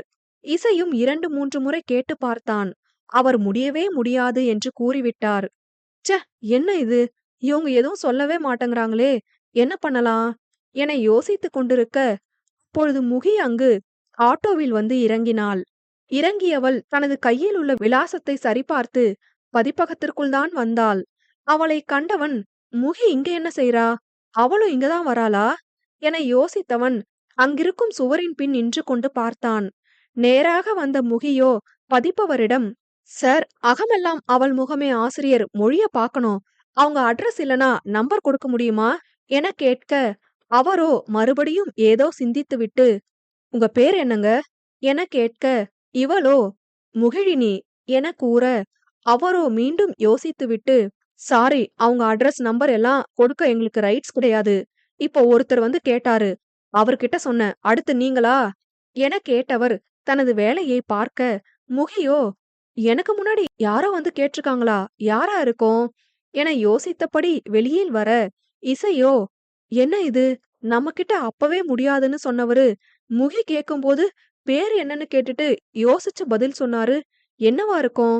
அப்படியேனாலும் முகி எதுக்கு அந்த ஆசிரியரை தேடி வந்தா? நமக்கு ஒரு காரணம் இருக்கு, இவளுக்கு என்ன காரணமா இருக்கும் என யோசித்தவன் முகியை அழைத்தான். அவன் அழைப்பில் திரும்பிய முகி இசையைக் கண்டு அதிர்ந்தாள். அண்ணா, நீ எப்படி இங்க என அவள் கேட்க, அவனோ அதேதான் நானும் கேக்குறேன், நீ எப்படி இங்க என கேட்டான் பதிலுக்கு. அவளோ இதுக்கு மேல அண்ணா கிட்ட மறைக்க வேணாம், உண்மைய சொல்லிடலாம் என யோசித்தவள், நான் சொல்றேன், ஆனா அதுக்கு முன்னாடி நீ ஒரு விஷயம் தெரிஞ்சுக்கணும் என கூற, அவனோ புரியாமல், என்ன விஷயம் முகி என்றான் கேள்வியாய். என் அம்மா எப்படி இருந்தாங்கன்னு தெரியுமா அண்ணா என அவள் கேட்க, அவனோ சித்தப்பாக்கும் சித்திக்கும் சண்டை, அது தாங்க முடியாம ஸ்ட்ரெஸ்ல தெரிஞ்சே லாரில விழுந்து சூசைட் பண்ணிக்கிட்டாங்க, அப்படிதானே என அவன் கேட்க, விரக்தி சிரிப்பு சிரித்தவள், இல்லனா, அம்மா ஒரு தடவ ஒரு பொண்ணுக்கு ஆபரேஷன் பண்ணும்போது கவனம் இல்லாம அவளோட கர்ப்பப்பையை எடுத்து மாத்தி ஆபரேஷன் பண்ணிட்டாங்க. அநியாயமா ஒரு பொண்ணோட வாழ்க்கையை கெடுத்துட்டோமேன்னு குற்ற உணர்வு தாங்காம தான் சூசைட் பண்ணிக்கிட்டாங்க என்றவள் கண்கள் தானாக கலங்கியது. அதனை கேட்ட இசைக்குதான் படபடவென்று இருந்தது. என்ன முகி சொல்ற, நிஜமாவா? இப்போ இந்த கதையில வந்த சம்பவம் என இழுக்க, அவளோ ஓ, நீயும் படிச்சிட்டியா? ஆமா, அம்மா செஞ்ச விஷயத்தை தான் கதையா எழுதியிருக்காங்க. எனக்கு தெரிஞ்சு இதோட ஆசிரியர் தான் அந்த பாதிக்கப்பட்ட பொண்ணுன்னு நினைக்கிறேன் என அவள் கூற, இங்கே இசைக்கு இதயம் தாறுமாறாக துடித்தது. சாதுதான் அந்த பெண்ணோ என்ற பயம் மனதில் எழ, ஒவ்வொரு விஷயமாக இணைத்து யோசிக்க ஆரம்பித்தான். கதையில வர ஆரம்ப கால சம்பவம் எல்லாமே எங்க காலேஜ் டேஸ்ல நடந்தது. கதையில சொன்ன மாதிரியே ஆபரேஷன் மாத்தி பண்ணிருக்கிறதா முகி சொல்றா. அதே மாதிரி சனா என்னோட காதல இப்போ மறுத்துட்டு தான் இருக்கா. அப்போ அந்த பொண்ணு நிஜமாவே சனாவா என யோசிக்க யோசிக்க கண்கள் கலங்கின இசைக்கு. அவனின் மாற்றத்தை கண்டு கொண்ட முகியோ, அண்ணா என்ன ஆச்சுனா என கேட்க, அவனோ கண்கள் கலங்க, முகி, அந்த பாதிக்கப்பட்ட பொண்ணு, அந்த பொண்ணு நம்ம சனாதான் முகி என்றான் உடைந்தபடி. அதை கேட்டு அதிர்ந்தவள், என்ன நான் சொல்ற, சனாதான் அந்த பொண்ணா, எப்படி சொல்ற என அதிர்ச்சியாகவும் சோகமாகவும் கேட்டாள். பிறகு இசை அனைத்தையும் கூறினான். ஐயோ கடவுளே, அண்ணா நீ கவலைப்படாத, இவ்ளோ நாள் இந்த தருணத்துக்காக தான் காத்திருந்தேன். கண்டிப்பா அண்ணிய நான் குணப்படுத்திடுவேன். அண்ணி பாவம், அந்த நேரத்துல ரொம்ப உடைஞ்சு போயிருப்பாங்க. அப்போ உன் காதல ஏத்துக்காம இருந்ததுக்கு இதுதான் காரணமா? ஆமா முகி, என் சந்தோஷத்துக்காக அவ சந்தோஷத்தை இழக்க தயாராகிட்டா. கண்டிப்பா அவளை நான் விட்டு கொடுக்க மாட்டேன் என்றான் உறுதியாக. அப்ப அண்ணிய சந்திச்சு நடந்த உண்மை எல்லாத்தையும் சொல்லி ட்ரீட்மெண்ட் ஆரம்பிக்கலாம்னா என முகி கூற, அவனோ இல்ல முகி, இத கொஞ்சம் பொறுமையாதான் டீல் பண்ணணும் என்று கூறி காத்திருந்தான். அவ்வாறே 1 மாதமும் கடக்க, அப்பொழுதுதான் சாதுவை பெண் பார்க்க வரும் விஷயம் தெரிய வந்தது. ஏதேனும் செய்து திருமணத்தை நிறுத்துவாள் என்று எதிர்பார்த்திருக்க, அதற்குள் பிரகாஷ் வந்து நிறுத்திவிட்டான். பொதுவாகவே எந்த ஒரு விஷயம் நடந்தாலும் அதற்கு கண்டிப்பாக ஒரு காரணம் இருக்கும். என்னதான் பிரகாஷ் கெட்டது செய்ய நினைத்து வந்திருந்தாலும் நடந்தது என்னவோ நன்மைதான். அதனால்தான் இப்பொழுது சாதுவின் பெற்றோர்கள் இசையின் காதலுக்கு ஒப்புக்கொண்டனர். சாதுவையும் இசையை திருமணம் செய்ய சம்மதம் கூற சொல்ல இருந்தும் சாது விடாப்படியாக மறுத்துவிட்டாள். ஏண்டி, உண்மை தெரிஞ்சு நான் விட்டு போயிருவேன்னு எப்படிடி நீ நினைச்ச? என் மேல இருக்கிற நம்பிக்கை அவ்வளவுதானா உனக்கு? நீ இல்லாம எனக்கேதிரி சந்தோஷம் என தனக்குள்ளேயே அவளிடம் கேள்வி கேட்டவன் கோபத்தில் பைக்கை எடுத்துவிட்டு வெளியே சென்று விட்டான். செல்லும் வழியில் கீழே விழுந்துவிட தலையில் ஏற்பட்ட காயத்திற்கு மருந்திடத்தான் அவனது நண்பன் ஒருவனின் மருத்துவமனைக்கு வந்திருந்தான். அப்பொழுதுதான் திடீரென ஒரு யோசனை தோன்றியது. சனா நாம சும்மா வாயால சொன்னா கேட்கவே மாட்டா. அவளோட பிடிவாதத்திலேயே நிப்பா. அவளுக்கு டெமோ காமிப்போம். அப்பதான் அவ காதல ஒத்துக்க வைக்க முடியும் என்று நினைத்தவன் அவளுக்கு ஏற்பட்ட பிரச்சனையையே தனக்கும் பிரச்சனையாக கூறும்படிக்கு அவனது டாக்டர் நண்பரை அழைத்து இசையும் கவினும் உதவி கோரினர். அவரும் சரி என்று விட இசை கூறியது போல் கூறினார். பிறகு நடந்தவைதான் தெரியுமே உங்களுக்கு. இவ்வாறு அனைத்தையும் இசை கூறி முடிக்க சாதுவிற்கு ஆச்சரியமாகவும் அதிர்ச்சியாகவும் அதே சமயம் குழப்பமாகவும் இருந்தது. கதையில் அவளது வாழ்க்கை எழுதியிருந்தது முதல் அதிர்ச்சி என்றால், அந்த மருத்துவரின் மகள் முகி என்பது இரண்டாவது அதிர்ச்சி. தன்னிடம் மெசேஜ் மூலம் பேசிய மொழிதான் இக்கதையை எழுதிய மொழி என்று தெளிவாக புரிந்தது சாதுவிற்கு. யாரென்றே தெரியாத அந்நபரின் மேல் பெரிய மரியாதை ஏற்பட்டது சாதுவிற்கு. கூடவே அவர் உயிருடன் தான் இருக்கிறாரா என்ற பயமும் தொற்றிக் கொண்டது. இசையோ, சனா எனக்கு இருக்கிற குழப்பம் இந்த கதையோட ஆசிரியர் யாருங்கிறது தான். அவங்களுக்கு எப்படி உன் வாழ்க்கைய பத்தி தெரிஞ்சது? உனக்கு அவங்கள தெரியுமா? என கேட்க அவளோ, ஆமா தமிழ் தெரியும் என்றால். மொழி அவளுடன் உரையாடியது, அவரின் சோக வாழ்க்கையை கேட்டது, பிறகு தன் சோகத்தை கூறியது என அனைத்தையும் கூறினாள். என்ன சனா சொல்ற? அப்படின்னா இப்ப அவர் உயிரோட என இழுக்க, தெரியல தமிழ், பயமா இருக்கு. ஏற்கனவே உங்க சித்தி சாவுக்கு நான் தான் காரணமோங்கிற குற்ற உணர்வு வேற எனக்கு அதிகமா இருக்கு. இவரோட சாவுக்கு நான் காரணம் இல்லனா கூட மனசு வலிக்குது. அவரை எப்படியாச்சும் சந்திக்க முடியுதான்னு பார்க்கணும் தமிழ் என கண்கள் கலங்க கூற, அவனோ, கண்டிப்பா சனா, நாம எப்படியாவது அவரை பத்தி தேடி கண்டுபிடிப்போம். எனக்கு தெரிஞ்சு நீ போய் கேட்டா பதில் கிடைக்க வாய்ப்பு இருக்குன்னு தோணுது என்றான். அனைத்தையும் கேட்டு தெரிந்து கொண்டாலும் ஏதோ ஒன்று மனதை உறுத்திக் கொண்டே இருந்தது சாதுவிற்கு. பிறகு தமிழிடம், ஆமாம் தமிழ், நான் உன்கிட்ட காதல சொல்லாம மறைக்கிறேன்னு முன்னாடியே தெரியும்னு சொன்னியே, எப்படி தெரியும் என கேட்க, அவனோ அவள் அருகில் வந்தவன் அவள் கன்னங்களை தன் கைகளில் ஏந்தி அவள் கண்களை காதலாக நோக்கி, இந்த கண்ணுதான் சனா, நீ உன் காதல மறைக்கணும்னு நினைச்ச. ஆனா அன்னைக்கு பீச்ல நீ என்கிட்ட பேசும்போதே இந்த கண்ணும் அதிலிருந்து வந்த கண்ணீரும் எனக்கு உன்னோட காதல சொல்லிடுச்சு. உண்மையான காதல் சொல்லிதான் தெரியணும்னு இல்ல, சொல்லாமயே புரிஞ்சுக்க முடியும் என்றவன் அவள் கண்களில் முத்தமிட்டான். அதனை காதலுடன் பெற்றுக்கொண்டவள் அவனின் நெற்றியிலும் முத்தமிட்டு, சொல்லாத காதல் சொல்ல சொல்லாகி வந்தேன். நீ பேச இமை நீ பேச, சொல் ஏது இனி நான் பேச என மெதுவாக அவன் கூறியதற்கு பதில் கூறும்படி படிக்க, அதனை கேட்டவனுக்கோ மகிழ்ச்சி தாளவில்லை. பாரா, சிங்கர்கிட்டயே சிங்கிங்கா? பரவால்ல, ரொம்ப நல்லாவே பாடுற சனா என சிரித்தபடி கூற, அவளோ, ஆஹா, உங்க அளவுக்கு வர முடியுமா சிங்கர் சார் என கூறி சிரித்துக் கொண்டிருக்க, அந்த நேரம் கதவை திறந்து வேகமாக வந்தான் கவின். என்னடா ஆச்சு, இவ்ளோ வேகமா வர என கூற, அவனோ, மச்சான் உங்க அப்பா வராருடா என கூற, அவனோ, அதுக்கேண்டா இப்படி பதறுற? இல்லடா, காலையில மண்டபத்துல நடந்த விஷயம் கேள்விப்பட்டுட்டு வராரு என ஒருவித பீதியுடன் கூற, அவனோ, பரவாலடா வரட்டும் என கூறிக் கொண்டிருந்த நேரமே சண்முகநாதன் உள்ளே நுழைந்தார் வள்ளியுடன். டேய், என்ன நினைச்சிட்டு இருக்க உன் மனசுல? உன் இஷ்டத்துக்கெல்லாம் செஞ்சா அப்ப நான் எதுக்கு என அவர் கடுமையான குரலில் கேட்க, வள்ளியோ, ஏங்க, அவன் மனசுல சாதனாவ தான் நினைச்சிட்டு இருக்கான்னு சொல்லிதானே கூட்டிட்டு வந்தேன். அப்புறம் ஏன் தெரியாத மாதிரி கேள்வி கேக்குறீங்க என அவரை வாரிவிட, அவர் வள்ளியை முறைக்க மற்ற அனைவரும் வள்ளி கூறியதில் சிரித்தனர். என்னடி நக்கலா? எல்லாம் உன் மவனுக்கு நீ கொடுக்கிற செல்லந்தான். இப்படி சொல்றத கேட்காம இஷ்டத்துக்கு சுத்தனா இப்படி அடிபட்டு கிடக்க வேண்டியதுதான் என கூறியவர் பிறகு சாதனாவை பார்த்து, எனக்கு மருமகளா வரத்துக்கு ஒரு தகுதி வேணும். நம்ம அந்தஸ்து என்ன, இவங்க அந்தஸ்து என்ன என அவர் கேட்க, அப்பா நிறுத்துறீங்களா? உங்களுக்கு மருமகள நான் தேடல. எனக்கு மனைவியை தான் நான் தேடி இருக்கேன். என்னோட காதல் அந்தஸ்து பார்த்து எல்லாம் வராது.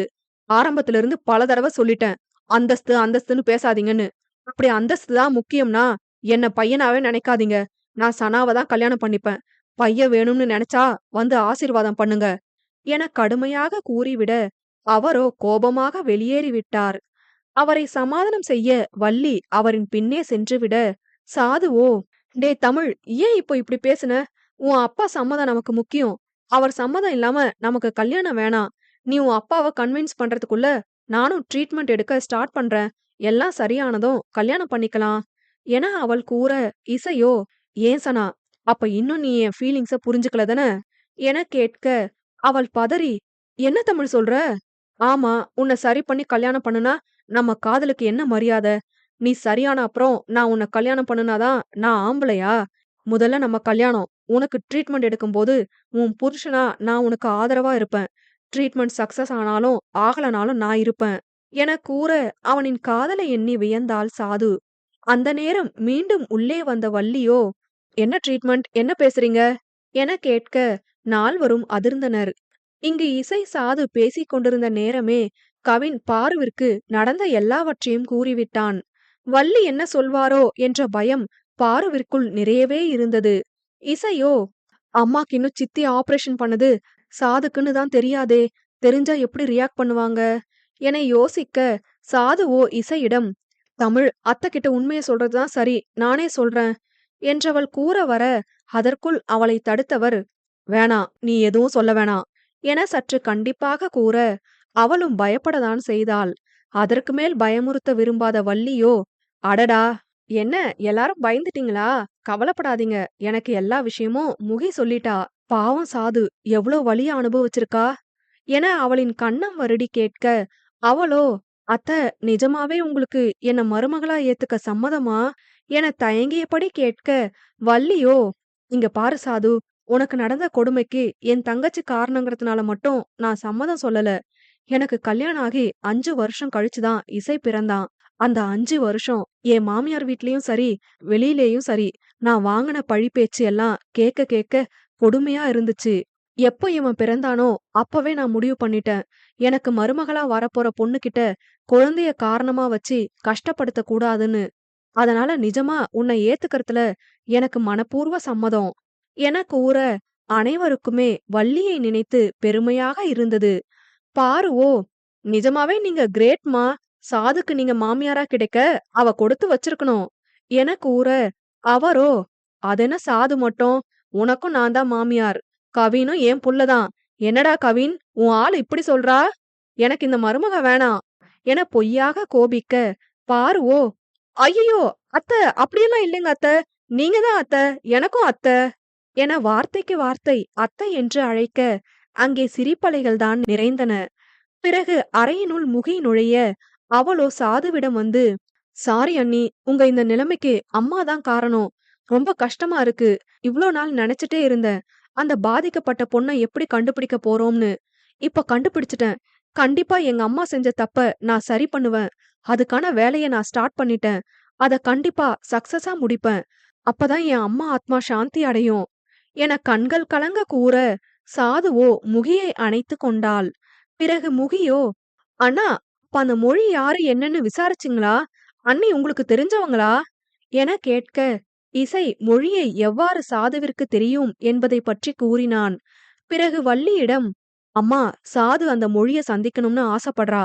சாது போய் விசாரிச்சா ஏதாவது பதில் கிடைக்கும்னு தோணுது. இந்த விஷயம் எதுவுமே சாது அப்பா அம்மாக்கு எப்பவுமே தெரிய வேணாம். ட்ரீட்மெண்ட் கூட தெரியாம தான் பண்ணணும். அதுக்கு முன்னாடி நாங்க சென்னைக்கு போய் மொழிய பத்தி விசாரிக்க நீங்க தான் அவங்க வீட்ல பேசி சென்னை அனுப்ப சம்மதம் வாங்கணுமா?" என கேட்க, வள்ளியும், "சரி, ஓகே, நான் அவங்க வீட்ல பேசுறேன். அதுக்கு முன்னாடி உங்க அப்பாவ வேற சமாதானம் பண்ணணும்." என்றார். பிறகு இசை, கவின், முகி மூவரும் இசையின் வீட்டிற்கு செல்ல, பாரு, சாது, வள்ளி மூவரும் சாதுவின் வீட்டிற்கு சென்றனர். இசையின் காதல் நிறைவேறினால் இருவரையும் அழைத்து வந்து சிறப்பு பூஜை செய்வதாக வேண்டிக் கொண்டதாகவும், அதற்கு சாதுவை எங்களுடன் சென்னை அனுப்பி வைக்க வேண்டும் என்றும் கூறி, ஒரு வழியாக சாதுவின் பெற்றோர்களை சம்மதிக்க வைத்தார் வள்ளி. சாதுவிற்கு துணையாக பாருவையும் சாது அழைக்க, இசை, சாது, கவின், பாரு, முகி, வள்ளி என அனைவரும் சென்னை கிளம்பினர். அகம் 38. சென்னை சென்றதும் முதல் வேலையாக சாது, இசை, முகி மூவரும் அந்த பதிப்பகத்திற்கு தான் சென்றனர். இசையும் முகியும் வெளியிலேயே நிற்க, சாது மட்டும் உள்ளே சென்று பேசினாள். "சார், ஒரு 1½ மாசத்துக்கு முன்னாடி அகமெல்லாம் அவள் முகமேன்னு ஒரு கதை புக் வாங்குனேன். அந்த ஸ்டோரி ரைட்டர் பேரு மொழி. அவர பத்தின டீட்டெயில்ஸ் வேணும் சார், ப்ளீஸ்." என கேட்க, அவரோ யோசித்துவிட்டு, "உங்க பேர் என்ன?" என கேட்க, இசையும் முகியும் யோசித்தனர். அன்று முகியிடம் இவர் பெயர் கேட்டாரே என்று. பிறகு சாது, "என் பேர் சாதனா. என கூறினாள். அவரோ சற்று நேரம் சிந்தித்துவிட்டு உள்ளே சென்று ஒரு விசிட்டிங் கார்டு ஒன்றை கொடுத்தார். அதில் ஒரு மொபைல் நம்பர் இருக்க அதற்கு கால் செய்து பேசினாள் சாது. அட்டன் செய்தவர் மறுமுனையில் எஸ் கனிமொழி ஸ்பீக்கிங் என கூற சாதுவிற்கு குழப்பமாக இருந்தது. என்ன இது, மொழின்னு ஒரு பொண்ணு பேசுறாங்க என யோசித்தவள், ஹலோ, என் பேரு சாதனா, அகமெல்லாம் அவள் முகமே, கதை ரைட்டரை நான் கொஞ்சம் பார்க்கணும் என கூற அதனை கேட்டவளுக்கு மிகவும் மகிழ்ச்சியாக இருந்தது. மனதில் ஏதோ ஒரு நிம்மதி. மனதினுள்ளே கடவுளுக்கும் தன்னவருக்கும் நன்றி கூறியவள் சாதுவிடம், நான் சொல்ற அட்ரஸ்க்கு வாங்க, உங்க கேள்விக்கு பதில் கிடைக்கும் என கூறியவர் விலாசத்தை கூற அடுத்த நிமிடமே மூவரும் அவள் கூறிய விலாசத்திற்கு பயணமாயினர். 2 மணி நேர பயணத்திற்கு பிறகு சேர வேண்டிய இடத்தை அடைந்தனர். அது ஒரு அனாதை ஆசிரமம். சிறு பிள்ளைகள் முதல் பெரியவர்கள் வரை அனைவரும் நல்ல கவனிப்புடன் இருந்தனர். அப்பொழுது அங்கு விளையாடிக் கொண்டிருந்த சிறுவர்களுள் 2.5 வயதிருக்கும் ஒரு சிறுவன் மட்டும் சாதனாவையே சிறு சிரிப்புடன் பார்த்து கொண்டிருந்தான். அவனை கண்ட சாதுவோ வா என்று அழைக்க உடனே ஓடி வந்து சாதுவை கட்டிக்கொண்டான். அவளுக்கு ஆச்சரியம். இசையோ, சனா, இதுக்கு முன்னாடி இங்க வந்திருக்கியா என்ன? இந்த குட்டி பையன் பார்த்ததும் உன்கிட்ட ஒட்டிக்கிட்டான் என கேட்க சாதுவோ, இல்ல தமிழ், இப்பதான் இங்க வரேன். ஆனா செம்ம கியூட்டா இருக்கான்ல. ஓய் குட்டி பையா, உன் பேர் என்ன என கேட்க அவனோ அழகாய் சிரித்தபடி தன் மழலை மொழியில் அருண்மொழி என்றான். அதனை கேட்ட மூவருக்குமே ஏதோ ஒரு குழப்பம் இருந்தது. சரி, சிறிது நேரத்தில் அனைத்து குழப்பத்திற்கான பதில் கிடைக்கப் போகிறது என்று நினைத்தவள் அவனை தூக்கி கொண்டாள். பிறகு அங்கு அமர்ந்திருந்த பெரியவரிடம் கனிமொழி யாரு என்று கேட்க அவர் அடுத்த காம்பவுண்டில் இருக்கும் வீட்டை காட்டினார். தன் அன்னையின் பெயரைதான் இவர்கள் கேட்கிறார்கள் என்று புரிந்து கொண்ட அச்சிறுவன் சாதுவிடமிருந்து இறங்கி அவளை கைப்பிடித்து அழைத்து சென்றான் கனிமொழியிடம். மூவருமே யோசித்தபடியே சிறுவனின் பின்னே சென்றனர். உள்ளே ஒரு 30 வயது இருக்கும் பெண்ணொருத்தி இருந்தாள். அச்சிறுவனோ அம்மா என்றழைக்க நிமிர்ந்தவர் மூவரையும் பார்த்து யோசிக்க சாதுவோ நான் சாதனா என கூறவும் மலர்ந்த முகத்துடன் அடடே, வாங்க வாங்க, உங்களுக்காக தான் காத்திருந்தேன் என வரவேற்றவள் மூவரையும் அமர வைத்தாள். அமரும் போதும் அருண்மொழி சாதுவின் மடியில் அமர்ந்து கொள்ள அதனை சிரிப்புடன் பார்த்த கனிமொழி, அருண்மொழி யார்கிட்டயும் அவ்வளோ சீக்கிரம் ஒட்ட மாட்டான், உங்ககிட்ட ஒட்டிக்கிட்டான் என கூற சாதுவோ, ஆமா, எனக்கும் அதுதான் ஆச்சரியம், அவனே என்ன பார்த்து சிரிச்சான், வான்னு கூப்பிட்டேன் வந்துட்டான் என கூற கனியோ, ஆமா பின்ன, தான் ஆடாவிட்டாலும் தன் தசை ஆடும்னு சும்மாவா சொன்னாங்க என கூற மூவருக்கும் குழப்பம்.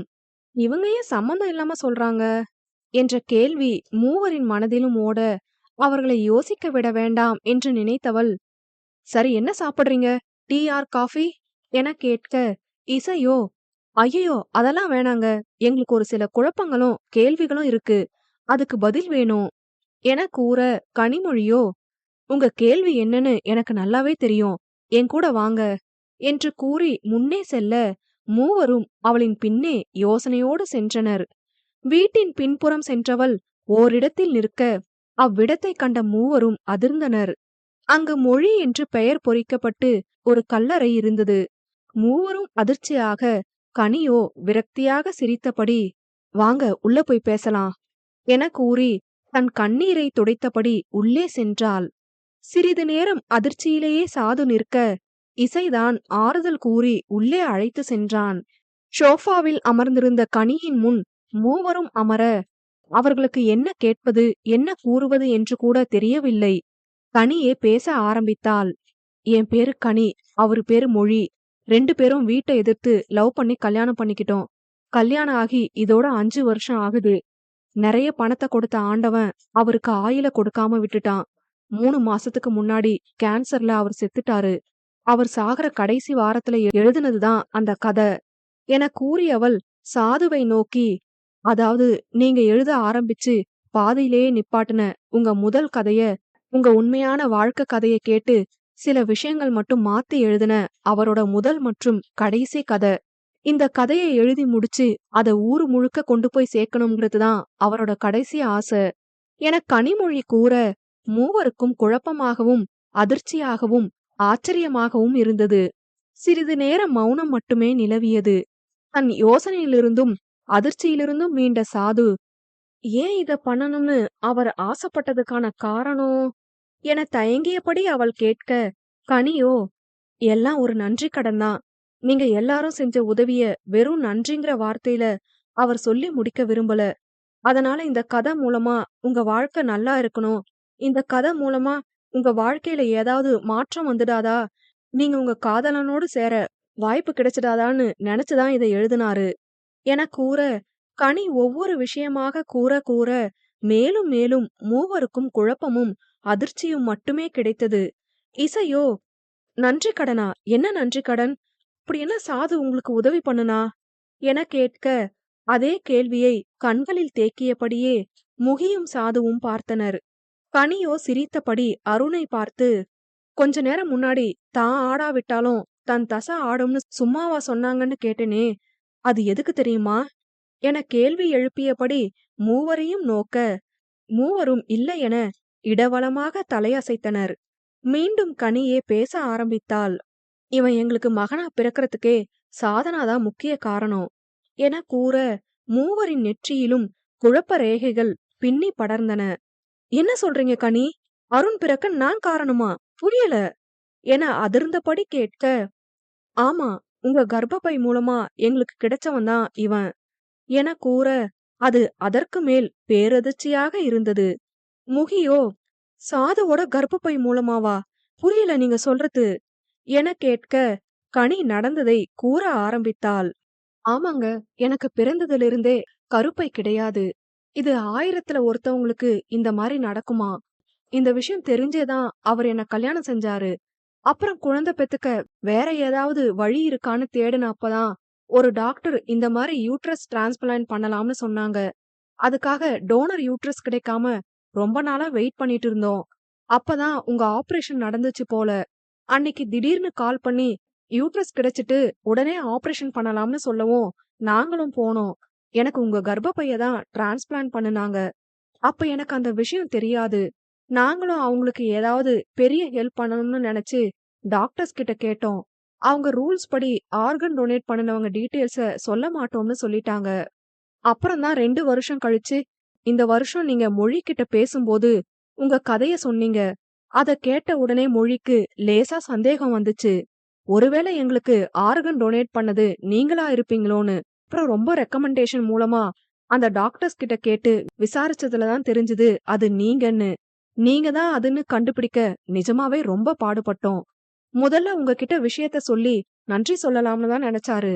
ஆனா அதை விட அதிகமா பெருசா உங்களுக்கு ஏதாவது உதவி பண்ணணும்னு நினைச்சுதான் உங்க கதையை எழுத தோணுச்சு. எழுதி முடிச்சிட்டு என்கிட்ட எல்லா விஷயத்தையும் சொன்னாரு. உங்க காதல், உங்க வாழ்க்கையில நடந்தது எல்லாமே சொல்லிட்டு, அவங்க வாழ்க்கையில இது மூலமா கண்டிப்பா ஏதாவது நல்லது நடக்கணும், நமக்கு வாரிசு கிடைக்க உதவி செஞ்சவங்களுக்காக இத நான் செய்ய நினைக்கிறேன். இதுதாம்மா என் கடைசி ஆசை. சாதனான்னு ஒரு பொண்ணு வந்து விசாரிச்சா மட்டும் நம்மள காண்டாக்ட் பண்ண சொல்லுன்னு சொல்லிட்டு தூங்குனவர் தான் அடுத்த நாள் எந்திரிக்கவே இல்ல என கூறி சற்று நிறுத்தியவள், அப்புறம் அவரோட கடைசி ஆசையா இந்த புக்க நான் பப்ளிஷ் பண்ணேன். எப்படியோ அவர் நெனச்ச மாரியே இப்போ நீங்க வந்துட்டீங்க. நிஜமாவே சொல்றேன். உங்களுக்கு அன்னைக்கு தப்பு நடக்கலனா, இன்னைக்கு நான் உயிரோடவே இருந்திருக்க மாட்டேன். சாரி, ஐ மீன் உங்க யூட்ரஸ் மூலமா எங்களுக்கு பிறந்த அருணுக்காக தான் இப்ப நான் உயிரோடவே இருக்கேன். இல்லனா அவர் போனப்பவே நானும் போயிருப்பேன் என கனிமொழி கூறி முடிக்க, மூவரது கண்களும் கலங்கி காணப்பட்டது. நாம் எதிர்பார்க்காமல், நாம் அறியாமல் செய்யும் ஒரு சிறு உதவி கூட பிறருக்கு பெரிய உதவியாக மாறிவிடுகிறது. காரணங்களின்றி ஏதும் நடப்பதில்லை என்பதை இது மூலம் நாம் புரிந்து கொள்ளலாம். ஆம், சாதனாவிற்கு இது பெரிய இழப்புதான், இல்லை என கூறவில்லை. ஆனால் அவளுக்கு ஏற்பட்ட பெரிய இழப்பு இன்னொருவருக்கு பெரிய உதவியாக இருக்கிறது.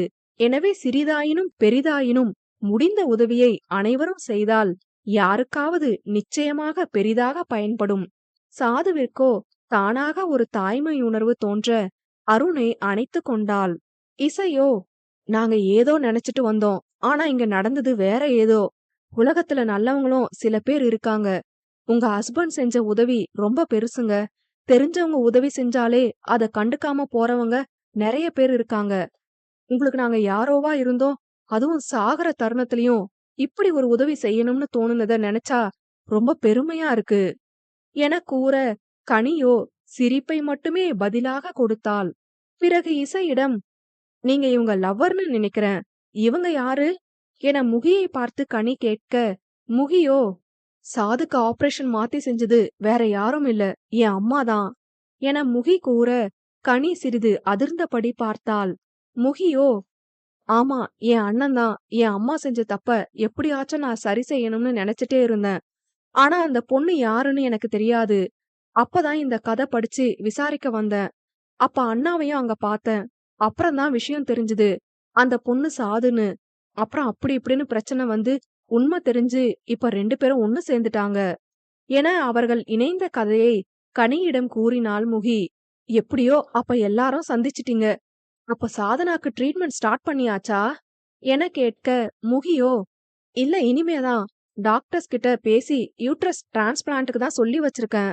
டோனர் கிடைச்சதும் செஞ்சிர வேண்டியதுதான் என முகி கூற, கனி ஏதோ சிந்தித்தாள். முகி, நான் டோனரா இருக்கேன். என்னோட யூட்ரஸ், சாரி, எனக்கு பொருந்தின சாதனாவோட யூட்ரஸ மறுபடியும் அவங்களுக்கே பொருத்த முடியுமா? என கேட்க, அதனை கேட்டு மூவரும் அதிர்ந்தனர். சாதுவோ, என்ன சொல்றீங்க நீங்க? என அதிர்ச்சியாக கேட்க, அவளோ, இல்ல சாதனா, இனிமே என் வாழ்க்கை அருண் மட்டும்தான். இந்த யூட்ரஸ் உங்களுக்கு மறுபடியும் டிரான்ஸ்பிளான்ட் பண்ண வாய்ப்பு இருந்தா நல்ல விஷயம் தானே. எனக்கு பயன்படாம இருக்கிறது உங்களுக்கு பயன்படுமே. ப்ளீஸ் இது சாத்தியமானு மட்டும் விசாரிச்சு சொல்லுங்க முகி. நான் மனப்பூர்வமா இத செய்ய ஆசைப்படுறேன் என கூற, முகிக்கும் அது சரியென பட்டது. இசைக்கும் சாதுவுக்கும் என்ன கூறுவது என்று தெரியவில்லை. இசையோ, ஏற்கனவே எங்களுக்கு நீங்க பெரிய ஹெல்ப் பண்ணி எங்கள சேர்த்து வச்சிட்டீங்க. இப்ப நீங்க சொல்றது செஞ்சா உங்க ஹெல்ப்புக்கு ஏதாவது என சாது கூற, கனியோ, இல்ல சாது, அதெல்லாம் முகி விசாரிச்சுட்டு சொல்லட்டும். அது சக்சஸ் ஆகும்னா மட்டும் நான் பண்றேன். ப்ளீஸ் சாது, மனசுல இருந்த குற்ற உணர்வு நீங்க சந்தோஷமா வாழறத பார்த்தாதான் போகும். ப்ளீஸ் என கனி கூற, அருணும் விவரம் தெரியாமல் கனி கூறுவதை பார்த்து ப்ளீஸ் என்க சாது ஒப்புக்கொண்டாள். முகியோ, ஆக்சுவலா நீங்க சொன்ன ஐடியா கிரேட். ஏற்கனவே உங்களுக்குள்ள பிளட் மேட்ச் ஆகுது. ஆல்ரெடி டோனர் சாதுவா இருக்கறதுனால அதுவும் பிரச்சனை இருக்காது. எதுக்கும் என் சீஃப் டாக்டர் கிட்ட கேட்டுக்கிறேன் என்று கூறிய முகி கால் செய்து விவரம் கூறி கேட்க, அவரோ, தாராளமா பண்ணலாம். 2 பேரையும் ஒரு தடவை செக் பண்ணி எல்லாம் ஓகேவான்னு பார்த்துட்டா போதும். ஆபரேஷன் பண்ணிடலாம். இது நல்ல ஐடியா என கூறிவிட, முகிக்கோ ஏக சந்தோஷம். கனியை அணைத்து கொண்டாள். ஐயோ, உங்களுக்கு தான் தேங்க்ஸ் சொல்லணும். உங்க மனசு யாருக்குமே வராது. சாதுக்கும் நல்லது செஞ்சு என்னோட குற்ற உணர்வையும் போக்க போறீங்க. உங்களால தான் என் அம்மா ஆன்மா சாந்தி அடையும். ரொம்ப தேங்க்ஸ் என அணைத்து கொண்டாள். சாதுவும் கண்கள் கலங்க நன்றியுடன் பார்த்தாள் கனியை. பிறகு இசையிடம் திரும்பிய முகி, அண்ணா, அப்ப 2 நாள்ல ஆபரேஷன் ஸ்டார்ட் பண்ணலாம் என கூற, அவனோ மறுத்து விட்டான். இல்லவே இல்ல முகி, கல்யாணம் முடிஞ்ச அப்புறம்தான் ஆபரேஷன். ஆபரேஷன் பண்ணும்போது எப்படியும் சைன் கேட்பாங்க. அப்ப அவளுக்கு ஹஸ்பண்டுங்கிற பொறுப்புல இருந்து நான் தான் போடுவேன். அது மட்டும் இல்ல, சாது அப்பா அம்மாவுக்கு இந்த விஷயம் ஏதும் தெரியாம பாத்துக்கணும். அதுதான் சாதுவோட ஆசையும் என கூற, கனிக்கு அவனின் காதல் ஆச்சரியமாக இருந்தது. சாதுவுக்கு தன்னவனை நினைத்து பெருமையாக இருந்தது. எந்த ஒரு பெண்ணும் இப்படிப்பட்ட ஒருவனைதானே தன் துணையாக எதிர்பார்ப்பாள். தனது ஆசையை சொல்லாமலே புரிந்து கொண்ட இசை கிடைக்க சாது கொடுத்துதான் வைத்திருக்க வேண்டும். பிறகு சாது கனியிடம், மொழியோட போட்டோவை நான் பார்க்கலாமா என கேட்க, கனியும் மூவரையும் தன் அறைக்கு அழைத்து சென்றாள். அங்கு மொழியின் புகைப்படம் இருந்தது. அதனை பார்த்த சாது கண்கள் மூடி, நீங்க செஞ்ச உதவிய நான் எப்பவுமே மறக்க மாட்டேன். என் வாழ்க்கையில நான் நல்லா இருந்தேன்னா அதுக்கு நீங்க மட்டும்தான் காரணம். ரொம்ப நன்றி. எனக்கு ஒருவேளை குழந்தை பிறக்க வாய்ப்பு இருந்தா நீங்களே வந்து என் வயித்துல பிறக்கணும்னு ஆசைப்படுறேன் என மனதார வேண்டிக் கொண்டவளின் கையில் புகைப்படத்தில் மாட்டியிருந்த மாலையிலிருந்து ஓர் ரோஜா பூ விழுந்தது. கண்கள் திறந்து பார்த்தவளுக்கு மனதில் சொல்லொண்ணா மகிழ்ச்சி. பிறகு மூவரும் அங்கிருந்து கிளம்ப தயாராக, சாதுவோ கனியிடம், நீங்களும் எங்க கூட வரீங்களா ப்ளீஸ் என கேட்க, இசையோ, ஆமா, எப்படியும் 2 நாள்ல கல்யாணத்துக்கு ஏற்பாடு பண்ணிருவோம். நீங்க எங்க கல்யாணத்துக்கு கண்டிப்பா வரணும் என விடாப்படியாக கூறிவிட, சாதுவோ அருணிடம், அருண் என் கூட வர்றியா நீ என கேட்க, அவனோ மகிழ்ச்சியாக தலையசைக்க, அப்புறம் என்ன, அவனே சரி சொல்லிட்டான், ப்ளீஸ் வாங்க என கேட்க, பிறகு கனியும் சம்மதித்தாள். செல்லும் வழியில் பாரு, கவின் மற்றும் வள்ளியை அழைத்துக் கொண்டு அனைவரும் மீண்டும் கன்னியாகுமரி நோக்கி பயணமாயினர். செல்லும் வழியில் நடந்தவற்றை மற்ற மூவருக்கும் கூற அவர்களுக்கும் ஆச்சரியம். அகம் 39. பிறகு ஒரு வாராக மறுநாள் அனைவரும் கன்னியாகுமரி வந்து இறங்கினர். கனி, சாது, பாரு மூவரும் சாதுவின் வீட்டிற்கு சென்றுவிட, இசை, கவின், வள்ளி மற்றும் முகி இசையின் வீட்டிற்கு சென்றனர். சாதுவின் வீட்டிலோ பாரு கனியை அவளது பெரியம்மா மகளாக அறிமுகம் செய்து வைத்தாள். பத்மாவோ, ஏன் பாரு, உனக்கு அக்கா இருக்காங்கன்னு இதுவரை ஏன் சொல்லல என கேட்க, பாரு திரு திருவென முழிக்க, கனியோ, என் அப்பா அம்மா லவ் மேரேஜ் பண்ணிக்கிட்டாங்க, அதனால குடும்பத்துல சண்டை வந்து பிரிஞ்சுட்டோம், இப்பதான் பாத்திருக்கோம் என வாய்க்கு வந்ததை கூறி சமாளிக்க அவர்களும் நம்பிவிட்டனர். பிறகு பாரு சாதுவிடம், ஏ சாது, கனிய நான் எங்க வீட்டுக்கு கூட்டிட்டு போறேன், அப்பதான் யாருக்கும் ஏதோ சந்தேகம் வராது என கூற அவளும் சரி என்றாள். கனி கிளம்ப எண்ணி அருணை அழைக்க, அவனோ சாதுவிடம் இருந்து கொள்வதாக கூறிவிட, கனியும் சிரித்தபடி, ஓகே சாதனா, நீங்க அவனை கவனிச்சுக்கோங்க, ஏதாவது சேட்டை பண்ணா அங்க கூட்டிட்டு வாங்க என கூறியபடி பாரு வீட்டிற்கு சென்றாள். சாதுவோ பல மாதங்கள் கழித்து நிம்மதியாக உணர்ந்தாள். இதே அறையில் எத்தனை நாள் தன் காதல் நிறைவேறாதோ என்றும் தனக்கு நடந்த நிகழ்வை எண்ணியும் இரவு பகல் பாராமல் அழுதிருப்பாள். இப்பொழுது அதற்கெல்லாம் சேர்த்து விடிவு காலம் பிறந்ததை எண்ணி மகிழ்ந்தாள். உடன் அருண் இருப்பது இன்னும் மகிழ்ச்சியாக இருந்தது. ஏனோ தன் குழந்தையாகவே தோன்றியது அவளுக்கு. இவ்வாறு இங்கிருக்க, அங்கே இசையின் வீட்டில் இசை, கவின், முகி, வள்ளி அனைவரும் எவ்வாறு சண்முகநாதனை கல்யாணத்திற்கு சம்மதிக்க வைப்பது என்று யோசித்துக் கொண்டிருந்தனர். டே இசை, உன் அப்பா உன் கல்யாணத்துக்கு வரலனா நல்லா இருக்காதுடா, ப்ளீஸ் அம்மாவுக்காக அப்பாவை கன்வின்ஸ் பண்ண ட்ரை பண்ணுடா என வள்ளி கூற, அவனோ, மா, நான் என்ன அவரை வர வேணாம் நான் சொல்றேன், அவர் வீம்பு பண்ணா நான் என்ன பண்ண என்றான் கடுப்பாக. ஏதாவது தில்லாலங்கடித்தனம் பண்ணியாவது சம்மதிக்க வைங்கடா எல்லாரும் சேர்ந்து என வள்ளி கூற, கவினோ, அட அட, இதுவல்லவோ தாய் என பாராட்ட, வள்ளியோ, அட போடா மூடிட்டு, ஐடியா சொல்லு என கூற அனைவரும் யோசிக்க ஆரம்பித்தனர். திடீரென கவினுக்கு ஓர் யோசனை தோன்ற அதனை அனைவரிடமும் கூற அவர்களும் ஒப்புக்கொண்டனர். டேய் டேய், செம்ம ஐடியா, எங்கேயோ போயிட்ட கவினு என வள்ளி பாராட்ட, அவனோ வெட்கப்பட்டான். முகியும், ஆமாண்ணா இது சரியா வரும் எனவும், இசையோ, இல்ல வேணாம், பொய் சொல்லி சம்மதிக்க வைக்கணுமா என கேட்க, பிறகு ஏதோ ஒன்றை சிந்தித்தவன், சரி ஓகே, இதை விட்டா வேற வழி தெரியல, இதையே எக்ஸிக்யூட் பண்ணலாம் என்றான். சிறிது நேரத்தில் சபை கலைந்துவிட, சண்முகநாதனோ ஹாலில் அமர்ந்து பேப்பர் படித்துக் கொண்டிருந்தார்.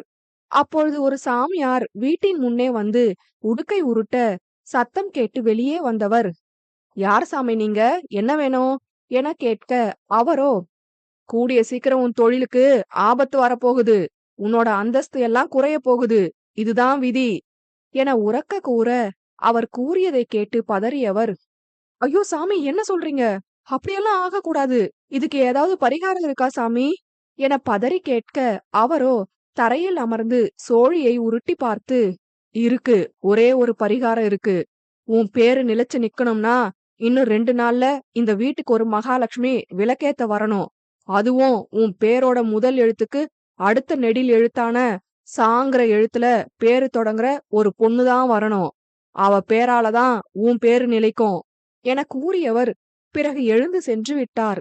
சண்முகநாதனுக்கோ அவர் கூறியதை கேட்டு கவலையாக இருந்தது. கவலையோடு ஹாலில் வந்து அமர அவரை கண்ட வள்ளி, என்னாச்சுங்க, ஏன் இவ்ளோ சோகமா இருக்கீங்க என கேட்க, அவரோ நடந்ததை கூறினார்.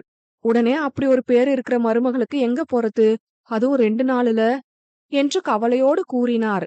வள்ளியோ, என்னங்க சொல்றீங்க, ஐயோ கடவுளே, இப்ப என்ன பண்றது, அப்படி எதுவும் நடக்க கூடாது என போலியாய் கவலை கொள்வது போல் நடிக்க, அவரோ, நான் சொன்ன மாதிரி உனக்கு தெரிஞ்ச பொண்ணு ஏதோ இருக்கா என கேட்க, வள்ளியோ, யோசிப்பது போன்று பாவனை செய்தவர், என்னங்க ஒரு ஐடியா என முகம் மலர கூற, பிறகு இல்ல இல்ல அதுக்கு நீங்க சம்மதிக்க மாட்டீங்க. உங்களுக்கு கௌரவம் தான் முக்கியம். தொழில் போனா கூட பரவாயில்ல விடுங்க என சோகமாக கூற, அவரோ என்ன வள்ளி சொல்ற? ஏதோ சொல்ல வந்த. நான் கண்டிப்பா சம்மதிக்கிறேன். சொல்ல வந்தத சொல்லுமா என கிட்டத்தட்ட கெஞ்சலாக கேட்க, மனதினுள் வள்ளியோ இந்த மனுஷனை கெஞ்ச வைக்கிறது கூட நல்லாதாயா இருக்கு என உள்ளுக்குள் குதூகலித்தவர் வெளியே, அது ஒண்ணுமில்லங்க. நம்ம இசை ஒரு பொண்ண லவ் பண்றதா சொன்னான்ல, அந்த பொண்ணு பேரு சாதனா. எனக்கு தெரிஞ்சு இந்த ஒரு பொண்ணு தான் இருக்கா. ஆனா நீங்க தான் சம்மதிக்க மாட்டீங்களே. அதனால வேணா விடுங்க. உங்களுக்கு தொழில விட கௌரவம் தானே முக்கியம் என மேலும் உசுப்பேத்தி விட, அவரோ சிந்திக்க ஆரம்பித்தார். ஆஹா, மனுஷன் யோசிக்கிறாருயா. யோசிங்க யோசிங்க என நினைத்தபடி சிரிப்பை அடக்கிக் கொண்டு பார்க்க, அவரோ சற்று நேரம் சிந்தித்துவிட்டு, சரி எனக்கும் சம்மதம். எனக்கு என் தொழிலும் முக்கியம். அதை விட என் பையன் வாழ்க்கை ரொம்ப முக்கியம். 2 விஷயத்திலயும் அந்த பொண்ணு சம்மந்தப்பட்டு இருக்கு. அதனால சம்மதிக்கிறேன் என ஏதோ பெருந்தன்மையாக கூறுவது போல கூற, இதை மறைந்திருந்து பார்த்து கொண்டிருந்தனர் இசையும் கவினும் முகியும். கவினோ, பாத்தியாடா உங்க அப்பாவ, கீழே விழுந்தாலும் மீசையில மண்ணு ஒட்டலன்னு சொல்றாரு. பெரிய ஆளுதான் என கூறி சிரித்து கொண்டான். வள்ளியோ, நிஜமாவா சொல்றீங்க? உங்களுக்கு ரொம்ப பெரிய மனசுங்க என கூறி பெருமூச்சு விட்டார். திட்டம் வெற்றிகரமாக முடிந்ததை எண்ணி. சண்முகநாதனுக்கு இது போன்று சாமியார், தெய்வம், மந்திரம் போன்ற விஷயங்களில் நம்பிக்கை அதிகம் என்று ஒருமுறை இசை கவினிடம் கூறியிருந்தான். அதை நினைவில் வைத்து கவின் இந்த திட்டத்தை கூற, பிறகு அவர்களே சாமியாராக ஒருவரை செட்டப் செய்து நாடகத்தை நிகழ்த்த அதுவும் சரியாக வேலை செய்தது. சாமியார் 2 நாளில் திருமணம் வைக்க வேண்டும் என்று கூறியது சண்முகநாதனின் நினைவிற்கு வர, உடனே இசையை அழைத்தார். இசை என்று அழைக்க, ஒளிந்திருந்த இசை சாதாரணமாக வந்து முன்னே நின்றான். என்ன சொல்லுங்க என கூற, அவரோ, நீ நடுரோட்ல அந்த பொண்ண கட்டிப்பிடிச்சிட்டு செஞ்ச காரியத்துக்கு என்னால வெளிய தலை காட்ட முடியல. ஒரே அவமானமா இருக்கு. அதனால என இழுக்க, அவனும் அதனால என அவரைப் போலவே இழுக்க, அவரோ எங்கோ பார்த்தபடி, அதனால உனக்கு அந்த பொண்ணையே கல்யாணம் பண்றதா முடிவு பண்ணிட்டேன். நல்லா இருந்துட்டு போ. எவ்ளோ சீக்கிரம் கல்யாணம் முடியுதோ அப்பதான் ஊர் வாய அடைக்க முடியும். இப்பவே அவங்க வீட்ல போய் பேசி 2 நாள்ல கல்யாணத்துக்கு ஏற்பாடு பண்ணிட்டு வரலாம். கிளம்புங்க எல்லாரும் என கூறியவர் யார் முகத்தையும் பார்க்காமல் கிளம்ப சென்று விட்டார். அவர் சென்ற மறுநொடி நால்வரும் விழுந்து விழுந்து சிரித்தனர். முகியோ, ஐயோ அண்ணா, பெரியப்பா நமக்கு மேல நடிக்கிறாரே என கூற, அவனோ, என்ன செஞ்சாலும் அவருக்கு இந்த வீராப்பு போகாது போல. எப்படியோ கல்யாணத்துக்கு ஒத்துக்கிட்டாரு, அதுவே போதும் என கூற, வள்ளியோ, இருந்தாலும் பாவம்டா, எப்படி இருந்த மனுஷன் இப்படி பயப்பட வச்சிட்டீங்களேடா, பாவம்டா அவரு என அவருக்கு ஆதரவாக பேச, கவினோ, என்னம்மா புருஷனுக்கு சப்போர்ட்டா? அது சரி. அவர் மனசு மாறிட போறாரு. அதுக்குள்ள சாது வீட்டுக்கு போயிட்டு வந்துருங்க. எனக்கும் என் ஆளு வீட்ல ஒரு வேலை இருக்கு. முடிச்சிட்டு வந்துடுறேன் என கூறியபடி பாரு வீட்டிற்கு சென்றான். வாசலில் பாருவின் பாட்டி அமர்ந்து மொபைலில் கேம் விளையாடிக் கொண்டிருக்க, அதை பார்த்து சிரித்தபடி உள்ளே சென்றான். வந்தவனை பாட்டி ஒரு மார்க்கமாக பார்த்து, யாரு நீ என கேட்க, அவனோ அவர் முன் முட்டி போட்டு அமர்ந்தவன், ஹாய் பாட்டி, ஐ எம் கவின் என கூற, பாட்டியோ, இருந்துட்டு போ அதுக்கு என கூறிவிட்டு எகத்தாளமாக பார்க்க, அவனோ, முனிமாயன் இவ்ளோ வாயடிக்கிறான்னு இப்பதானே தெரியுது. எல்லாம் இந்த கிழவி கிட்ட இருந்து படிச்சதுதான் போல என மனதினுள் நினைத்தவன், நான் இத சொல்லியே ஆகணும். நீங்க அவ்ளோ அழகு. இங்க எவனோ இவ்ளோ அழகா பாத்திருக்க மாட்டாங்க. And I am in love with you என கூறி ரோஜாவை நீட்ட, பாட்டியோ அவனை ஏற இறங்க பார்த்தவர், என் பேத்திக்கிட்ட லவ்வ சொல்லவே நீ இவ்ளோ நாள் ஆக்குன. என்கிட்ட என்ன உடனே சொல்ற? நான் அவ்ளோ அழகாவா இருக்கேன் என கூறி வெட்கப்பட, கவினோ, என்ன பாட்டி சொல்றீங்க? முனிமா எல்லாத்தையும் உங்ககிட்ட சொல்லிட்டாளா என பாவமாக கேட்க, இவன் செய்யும் கூத்தை மறைந்திருந்து பார்த்து கொண்டிருந்த பாரு வயிற்றை பிடித்துக்கொண்டு சிரித்தபடி வெளியே வந்தாள். அதெல்லாம் என் பேத்தி எப்பவோ என்கிட்ட சொல்லிட்டா. யூ டூ லேட் மேன் என்றவர் பாருவிடம், அடியே பாரு, இந்த டியூப்லைட்ட நீ எப்படிடி லவ் பண்ண? எனக்கே பொறுமை இல்ல என கலாய்க்க, அவனோ பாவமாக முகத்தை வைத்தான். பாருவோ, ஆமாம் பாட்டி, கொஞ்சம் எரிய லேட் ஆகும் தான். என்ன பண்ண, ஆனா பரவாயில்ல எரிய ஆரம்பிச்சுட்டா பிரைட் ஆயிருவாப்ல. அப்படிதானடா கவி என உதடு மடித்து சிரித்தபடி நக்கலாக கூற, அவனோ, மவள பாட்டிக்கிட்ட பல்ப் வாங்க வச்சதும் இல்லாம நக்கல் வேற பண்றியா உன்ன என அடிக்க துரத்த, அவனிடமிருந்து சிக்காமல் மாடிக்கு ஓடினாள் பாரு. ஏ முனிமா நில்லுடி என கூறியபடி இவன் துரத்த, அவளும் மாட்டிக்கொண்டாள். எருமை ஏண்டி என்கிட்ட சொல்லல, பாட்டிக்கிட்ட சொல்லிட்டேன்னு என கேட்க, அவளோ, அது இல்லடா, இசை சாது லவ் மேட்டர் டென்ஷன்ல இத சொல்ல மறந்துட்டேன். அப்புறம் உன் சவுண்ட் கேட்டு வெளியே வந்திருப்பேன் அப்பவே. ஆனா நீ ஏதோ ட்ரை பண்ணிட்டு இருந்தியா, அதான் சரி பயபுள்ள என்னதான் பண்ணுதுன்னு பாப்போமேன்னு அமைதியா இருந்துட்டேன் என கூற, அவனோ அவள் தலையில் கொட்ட கை ஓங்க, அவள் பயத்தில் கண்களை மூட, அதனை ரசித்தவன் அவள் நெற்றியில் முத்தமிட்டான். அங்கே சாதுவின் வீட்டில் ஷண்முகம், வள்ளி, இசை மற்றும் முகி தட்டு தாம்பூலத்துடன் அமர்ந்திருந்தனர். சாதுவுக்கு ஒரே ஆச்சரியம், ஷண்முகநாதன் எவ்வாறு ஒப்புக்கொண்டார் என்று. முகியை யாருமறியா வண்ணம் அழைத்தவள் அவளை தனியே அழைத்து சென்று கேட்க, அவள் நடந்ததை கூற, சாதுவோ, அட பாவிங்களா, பொய் சொல்லி சம்மதிக்க வச்சிங்களா, இப்படி ஒன்னு அவசியம் இல்ல என கூறியவள் ஹாலுக்கு செல்ல, அங்கு தாம்பூலம் மாற்றப் போக, சாதுவோ, ஒரு நிமிஷம் என கூறி தடுத்தாள். ஷண்முகநாதனோ, அன்னைக்கு இந்த பொண்ணு அந்தஸ்த காரணம் காட்டி மட்டமா பேசுனதுனால பழிவாங்க இப்ப முடியாதுன்னு சொல்லிருவாளோ என யோசித்தபடி பார்க்க, அவளோ, சார் என்ன மன்னிச்சிருங்க, இப்பதான் விஷயம் தெரியும் எனக்கு. இன்னைக்கு சாமியார் வந்து சொன்னது எல்லாம் உங்களை எங்க கல்யாணத்துக்கு சம்மதிக்க வைக்கிறதுக்கு இவங்க பண்ண நாடகம் என கூற, வள்ளியும் முகியும் என்ன ஆகப் போகுதோ என்று பதற, இசை மட்டும் சாதாரணமாக நடப்பதை வேடிக்கை பார்த்தான். இப்படி பொய் சொல்லி உங்களை ஏமாத்திதான் எங்க கல்யாணம் நடக்கணும்னு அவசியம் இல்ல. உங்களுக்கு மனப்பூர்வமா விருப்பம் இருந்தா மட்டும் நான் உங்க வீட்டு மருமகளா வரேன் என கூற, சண்முகநாதனுக்கோ சாதுவை நினைத்து ஆச்சரியமாக இருந்தது. யாராக இருந்தாலும் திருமணம் முடிந்து சொல்லிக் கொள்ளலாம் என்றுதான் யோசிப்பர். அப்பொழுதுதான் யாராலும் எதுவும் செய்ய முடியாது என்று. ஆனால் சாதுவின் நேர்மையை எண்ணி சண்முகநாதன் வியந்தார். பிறகு இசையிடம் திரும்பியவர், உன் மேல எனக்கு கட்டுக்கடங்காம கோபம் வருது. ஆனா ஏதோ எனக்கு ஒரு நல்ல மருமகளை கண்டுபிடிச்சிருக்குங்கிற ஒரே காரணத்துக்காக உன்னை சும்மா விடுறேன் என கூற, அனைவருக்கும் ஆச்சரியமே. பிறகு சாதுவிடம் திரும்பியவர், என்ன மன்னிச்சிருமா, உண்மைய சொல்லப் போனா என் தொழில் சரிஞ்சிருமேன்னு பயந்து சுயநலமா யோசிச்சுதான் இந்த கல்யாணத்துக்கே சம்மதிச்சேன். ஆனா உன் நேர்மை எனக்கு சாட்டையால அடிச்ச மாதிரி இருந்துச்சு. உன்னை விட என் வீட்டுக்கு மருமகளா வர தகுதி வேற யாருக்கும் இல்ல.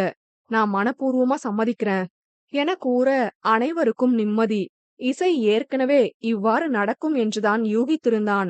அதனால்தான் கவின் திட்டத்தை கூறும்பொழுது முதலில் மறுத்தவன், பிறகு சாது கண்டிப்பாக இவ்வாறு செய்வாள், அவளது குணத்தை நேரில் கண்டு அப்பாவே சம்மதிக்கட்டும் என்று யூகித்தேதான் சரி என்றான். ஒரு வழியாய் தாம்பூலம் மாற்றிவிட்டு 2 நாட்களில் திருமணம் வைக்கவும் முடிவு செய்தனர். பிறகு வள்ளியோ சாதுவின் பெற்றோரிடம் பாரு கவினின் காதலை பற்றி கூற, முதலில் அதிர்ந்தவர்கள், பிறகு இவர்களே கூறுகிறார்கள், கண்டிப்பாக நல்ல பையனாகத்தான் இருக்க முடியும் என்று யோசித்துக் கொண்டிருக்க, வள்ளியோ, இதை ஏன் உங்ககிட்ட சொல்றேன்னா, உங்களுக்கு பாருவும் நீங்க பெத்த பொண்ணு மாதிரிதானே. அன்னைக்கு என் 2 பொண்ணுங்களையும் பத்திரமா அனுப்பி வைங்கன்னு சொல்லும் போதே புரிஞ்சுது. அதனால உங்ககிட்ட சம்மதம் கேட்டுக்கிட்டேன். நீங்க சம்மதிச்சா உங்க 2 பொண்ணுங்க கல்யாணத்தையும் என் 2 பசங்க கல்யாணத்தையும் ஒரே மேடையிலேயே பண்ணிக்கலாம் என கூற, சாதுவின் பெற்றோருக்கு மறுத்து கூற காரணமே இல்லை. அவர்களும் மனநிறைவோடு, எங்களுக்கு மனப்பூர்வ சம்மதம், நாங்க எதுக்கும் அவ பாட்டிக்கிட்ட ஒரு வார்த்தை கேட்டுட்டு சொல்றோம் என கூற, வள்ளியும் சரி என்றார். இவ்வாறு இவர்கள் பேசிக் கொண்டிருக்க, இசையோ சாதுவை மாடிக்கு வரும்படி சிக்னல் செய்துவிட்டு ஏதோ கால் வந்தது போல் பாவித்து எழுந்து சென்று விட்டான். அவளும் அவனின் பின்னே சென்றாள். அவளோ அவனை காணாமல் தேட, அவனோ பின்னிருந்து அவளை அணைத்தான். ஹே தமிழ், என்ன பண்ற? கல்யாணத்துக்கு அப்பா சம்மதிச்சதும் சாருக்கு தெனாவட்டு வந்துருச்சோ என கேட்க, அவனோ, இல்ல சனா, மனசு முழுக்க சந்தோஷம் வந்துருச்சு. எவ்வளோ ஹாப்பி தெரியுமா? இந்த உலகத்திலேயே முதல்ல சந்தோஷமா இருக்கிற ஆளுனா அது நானாதான் இருப்பேன் என அவன் கூற, அவளோ, இல்லவே இல்ல, நீ 2வது தான், உன்னை விட இப்ப சந்தோஷமா இருக்கிறது நான் தான் என கூறி அவனை அணைத்துக் கொண்டாள். அவளது மகிழ்ச்சியை அவனால் நன்கு உணர முடிந்தது. எவ்வளவு கஷ்டப்பட்டிருப்பாள் இதுவரை. இனி என்னவளை கண்கலங்க விடமாட்டேன் என்று மனதினுள் சபதம் எடுத்துக்கொண்டான். பிறகு, சனா, பாரு கவின் கிட்ட அவங்க கல்யாணம் பத்தி சொல்லாம சர்ப்ரைஸ் கல்யாணம் பண்ணி வச்சிருவோமா என கேட்க, அவளோ வேணாம் இசை, கல்யாணங்கிறது ஒருத்தவங்களோட வாழ்க்கையில ரொம்ப ஸ்பெஷல். அந்த நாளுக்காக 2 பேருமே எதிர்பார்த்து ஆசையா பண்ணிக்கணும். அதுவும் ஒரு பொண்ணுக்கு அவ வாழ்க்கையில மறக்க முடியாததா இருக்கும். மனசுல சின்ன சின்ன கனவுகளோட அந்த நாளை எதிர்பார்த்து காத்திருப்பாங்க. அதெல்லாம் தனி சுகம். இத அவங்களுக்கே தெரியாம பண்ணுனா இதெல்லாம் அவங்களால அனுபவிக்க முடியாது. அதுவும் பாரு எனக்கு கிடைச்ச பொக்கிஷம். அவளுக்கு நானே எல்லாம் பார்த்து பார்த்து பண்ணணும்னு ஆசை. நம்ம கல்யாணம் முடிஞ்சு 1 மாசம் 2 மாசத்துல நம்ம கல்யாணம் மாதிரி அவசரமா இல்லாம பெருசா பண்ணுவோம். இப்ப அவங்க துணை பொண்ணு துணை மாப்பிள்ளையா ரிஹர்சல் பார்க்கட்டும் என கூற, சாது கூறுவதும் இசைக்கு சரியென பட, ஆமா சாது, நீ சொல்றதும் சரிதான். அப்படியே ஆகட்டும் மகாராணி. நான் அப்பா அம்மா கிட்ட பேசிக்கிறேன். அப்போ மேடம்க்கு அந்த சின்ன சின்ன கனவுகள் ஸ்டார்ட் ஆயிடுச்சு போல என கேட்க, அவளோ வெட்கப்பட்டபடி கீழே ஓடிவிட்டாள். பிறகு கல்யாண வேலைகளை செய்ய அனைவரும் ஆயத்தமாயினர். கல்யாண விஷயம் கேள்விப்பட்டு திருமண வேலைக்கு ஒத்தாசையாக சேகரும் வந்து சேர்ந்தான். அவன் வரும் நேரம் முகியோ வாசலில் அருணிடம் விளையாடிக் கொண்டிருந்தாள். அவனை பிடிக்க துரத்தி சென்று சேகரின் மேல் மோதி நிற்க இருவரும் தலையை முட்டிக் கொண்டனர். சேகருக்கோ மனதில் பா நீனி சாசா நீனி சாசா என ஸ்வரங்கள் இசைக்க, அவன் முகத்தை பார்த்தே அவன் நினைப்பதை யூகித்தவள், ஹலோ ஹலோ, இங்க அந்த சாங் ஓடுற அளவுக்கு நீங்க ஜெயம் ரவியும் இல்ல, நான் ஜெனிலியாவும் இல்ல. முட்டுனா கொம்பு முளைக்குமேன்னு திரும்ப முட்டுவேன்னு எதிர்பார்க்காதீங்க என கூறிக்கொண்டிருக்க, உள்ளே இருந்து வள்ளி, ஹே முகி, இங்க வாடி என்று அழைக்க, இவளோ இதோ வரம் பெரியம்மா என கூறிவிட்டு இவனை மேலும் கீழுமாக ஒரு பார்வை பார்த்துவிட்டு சென்றாள். அவள் முகி என்று அறிந்தவனுக்கோ மேலும் ஆச்சரியம். அடிப்பாவி, அவளா இது, ஆளே மாறிட்டா என யோசிக்க, அவன் எண்ணங்கள் அவளை முதலில் சந்தித்த நிகழ்வை நோக்கி பயணித்தது. இசையும் சேகரும் கல்லூரி 1ஆம் ஆண்டு படித்துக் கொண்டிருந்த சமயம் அது. அப்பொழுது முகியோ பள்ளியில்தான் படித்துக் கொண்டிருந்தாள். அன்று இசையிடம் ரெக்கார்ட் நோட் வாங்க சேகர் இசையின் வீட்டிற்கு வந்தான். அப்பொழுது முகியோ பக்கத்து வீட்டு சுவரில் ஏறி யாரும் அறியா வண்ணம் பக்கத்து வீட்டு மாமரத்திலிருந்து மாங்காய் பறித்துக் கொண்டிருந்தாள். இவன் சரியாக உள்ளே வரும் நேரம் யாரோ வருகிறார்கள் என்று திரும்பி பார்த்தவள் நிலை தடுமாறி கீழே விழ, அதை பார்த்தவன் சட்டென அவளை தாங்கி பிடித்தான். இவனோ, ஹே, பார்த்து நிக்க மாட்ட, விழுந்திருந்தா என்ன ஆகும் என திட்டியவன் அப்பொழுதுதான் அவள் கையில் இருந்த மாங்காவை பார்க்க அவனுக்கு புரிந்தது இவள் செய்த திருட்டு வேலை. ஓஹோ, மேடம் மாங்கா திருடுறீங்களா, இரு போட்டு கொடுக்கறேன் என கூற, அவளோ ப்ளீஸ் ப்ளீஸ் சொல்லாதீங்க, பெரியம்மா கேட்டா திட்டும் என முகம் சுருக்கி குழந்தைத்தனமாக கெஞ்ச, அவனுக்கு அதனை ரசிக்க தோன்றியது. பிறகு வள்ளி முகியை அழைக்க, அங்கும் இதோ வந்துட்டோம் பெரியம்மா என கூறியவள் குழந்தைத்தனமாக அவன் கன்னத்தில் முத்தமிட்டு, ப்ளீஸ் ப்ளீஸ் யார்கிட்டயும் மாங்கா பத்தி சொல்லாதீங்க என கூறிவிட்டு குடுகுடுவென ஓடிவிட்டாள். அவள் சிறுபிள்ளைத்தனமாகத்தான் முத்தம் கொடுத்தாள். அது சேகருக்கும் நன்கு தெரியும். ஆனாலும் அவனுக்கு அது ஏதோ ஒரு புதுவித உணர்வை கொடுத்தது. அடுத்து வந்த சில நாட்களுக்கு இந்த நிகழ்வையே அவனுக்குள் நினைத்து நினைத்து பார்த்தான். ச்ச, என்ன இது, என் மனசு ஏன் இப்படி நினைக்குது, அவளே சின்ன பொண்ணு, அவ ஏதோ குழந்தைத்தனமா முத்தம் கொடுத்திருக்கா, இதெல்லாம் அப்படி நினைக்க கூடாது, தப்பு என பலமுறை தனக்குத்தானே கூறியும் அவன் மனம் கேட்கவில்லை. அதனை காதல் என்றும் நினைக்க அவன் மனம் இடம் கொடுக்கவில்லை. அதே சமயம் அதனை நினைக்காமல் இருக்க முடியவும் இல்லை. அப்படியே காலப்போக்கில் பிறகு அதை பற்றி மறந்தே இருந்தான். இன்று அதேபோல் வள்ளி முகியை அழைக்க, இவளும் அதேபோல் இதோ வரம் பெரியம்மா என கூறியதும் சேகருக்கு அவளின் ஞாபகம் வந்துவிட்டது. அப்பொழுது சேகர் மீசை தாடி இல்லாமல் சிறு பிள்ளை போன்று இருந்தான். இப்பொழுது மீசை தாடியுடன் பார்க்கவும் முகிக்கு அடையாளம் தெரியவில்லை. அவள்தான் இவள் என்று தெரிந்ததும் மீண்டும் அன்று போல் ஏதோ ஒரு இனம் புரியா மகிழ்ச்சி சேகருக்குள். பிறகு சிரித்தபடியே உள்ளே சென்றான். திருமண ஏற்பாடுகள் வெகு விமர்சையாக நடந்தது. இசை கவினுடன் சேகரும் இணைந்து கொள்ள படு ஜோராக இருந்தது. அங்கே முகியின் அப்பாவும் வந்திருந்தார். முகியிடம் அவர் பேச முயற்சிக்க அவளோ அவரை கோபமாக திட்டிக் கொண்டிருந்தாள். இப்ப உங்களுக்கு என்ன வேணும், நான் உங்களை வெறுக்கிறேன் என கோபமாக திட்டினாள். அதனை அவ்வழியே வந்த சேகர் கண்டு, ஏன் இந்த மாங்கா அவரை திட்டா என நினைத்தபடி பார்க்க, வள்ளியும் அவள் திட்டுவதை பார்த்து வருந்தி கொண்டிருந்தார். அவரிடம் சென்றவன், "மா என்னாச்சு? யார் அவரு? எதுக்கு அவர இவ இவ்ளோ திட்றா?" என பொதுவாக கேட்க, ஏற்கனவே முகி அம்மா செய்த ஆபரேஷன் பற்றியெல்லாம் இசையிடம் கேட்டு தெரிந்து கொண்டான். வள்ளியோ அவனிடம், "அவ அப்பா தான் அவரு. அவ அம்மா செஞ்ச தப்புக்கு முதல் காரணம் அவங்க அப்பா சுஜாதா கிட்ட சண்டை போட்டதுதான்னு ரொம்ப ஆணித்தரமா அவ மனசுல பதிஞ்சுட்டு. அன்னைக்கு இவரு அவகிட்ட சண்டை போடலனா இந்த மாதிரி யாருக்கும் எந்த கெட்டதும் நடந்திருக்காதுல்லன்னு நினைச்சு நினைச்சே அவ அப்பா மேல அவளுக்கு வெறுப்பு வந்துட்டு. அந்த மனுஷனும் பாவம், அவர் சுஜாதா போனதுல இருந்தே திருந்திட்டாரு. ஆனா இவ அவரை மன்னிக்கவே மாட்டேங்கிறா" என கூறியவர் வருத்தமாக சென்றுவிட, சேகருக்கு இதற்கு ஏதாவது செய்ய வேண்டும் என்று தோன்றியது. யோசித்தவனுக்கு ஒரு ஐடியா தோன்ற, அதை செயல்படுத்த எண்ணினான். அவரிடம் பேசிவிட்டு கோபமாக வந்த முகியின் மீது வேண்டுமென்றே மோத, ஏற்கனவே கோபத்தில் இருந்தவள் அந்த கடுப்பை இவன் மீது காட்டினாள். "ஹலோ, அறிவில்ல? இப்படிதான் பார்க்காம இடிச்சிட்டு போவீங்களா?" என கத்திவிட, அவனோ, "சாரிங்க, தெரியாம இடிச்சிட்டேன்" என கூறியவன் சோகமாக முகத்தை வைத்து சென்று விட்டான். அவன் சென்ற பின்புதான் அவளுக்கு, ச்சே, அந்த ஆளு மேல இருந்த கோபத்த இவர் மேல காட்டிட்டோமோ, இவர் தெரியாம தான் இடிச்சிருக்காரு போல, சரி சாரி கேட்டுடலாம் என நினைத்தபடி அவனை தேட போக, அவனோ பைக்கை எடுத்து எங்கோ கிளம்பினான். திரும்பி வரும்பொழுது அவன் தலையில் சிறு கட்டு போடப்பட்டிருக்க, அதனை கண்டவளுக்கு காரணமின்றி வருத்தம் தோன்றியது. போகும்போது நல்லதானே போனாரு, வரும்போது என்ன ஆச்சு என யோசித்தவள் அவன் பின்னே செல்ல, அவள் வருவதை பார்த்தும் பார்க்காத மாதிரி இருந்தவன் வள்ளியிடம் பேசிக் கொண்டிருந்தான். வள்ளியோ, "என்னடா ஆச்சு, தலையில கட்டு போட்டிருக்க" என பதறியபடி கேட்க, அவனோ, "இல்லம்மா, ஒரு பொண்ண தெரியாம இடிச்சிட்டேன். அவ என்ன அறிவில்லையான்னு திட்டிட்டா. தெரியாம பண்ணதுக்கு இப்படி தப்பா நினைச்சிட்டாளேன்னு மனசு கஷ்டமாயிடுச்சு. அத நினைச்சிட்டே வண்டி ஓட்டுன, கீழே விழுந்துட்டேன்" என கூற, அதனை கேட்டு லேசாக வருத்தமாக இருந்தது முகிக்கு.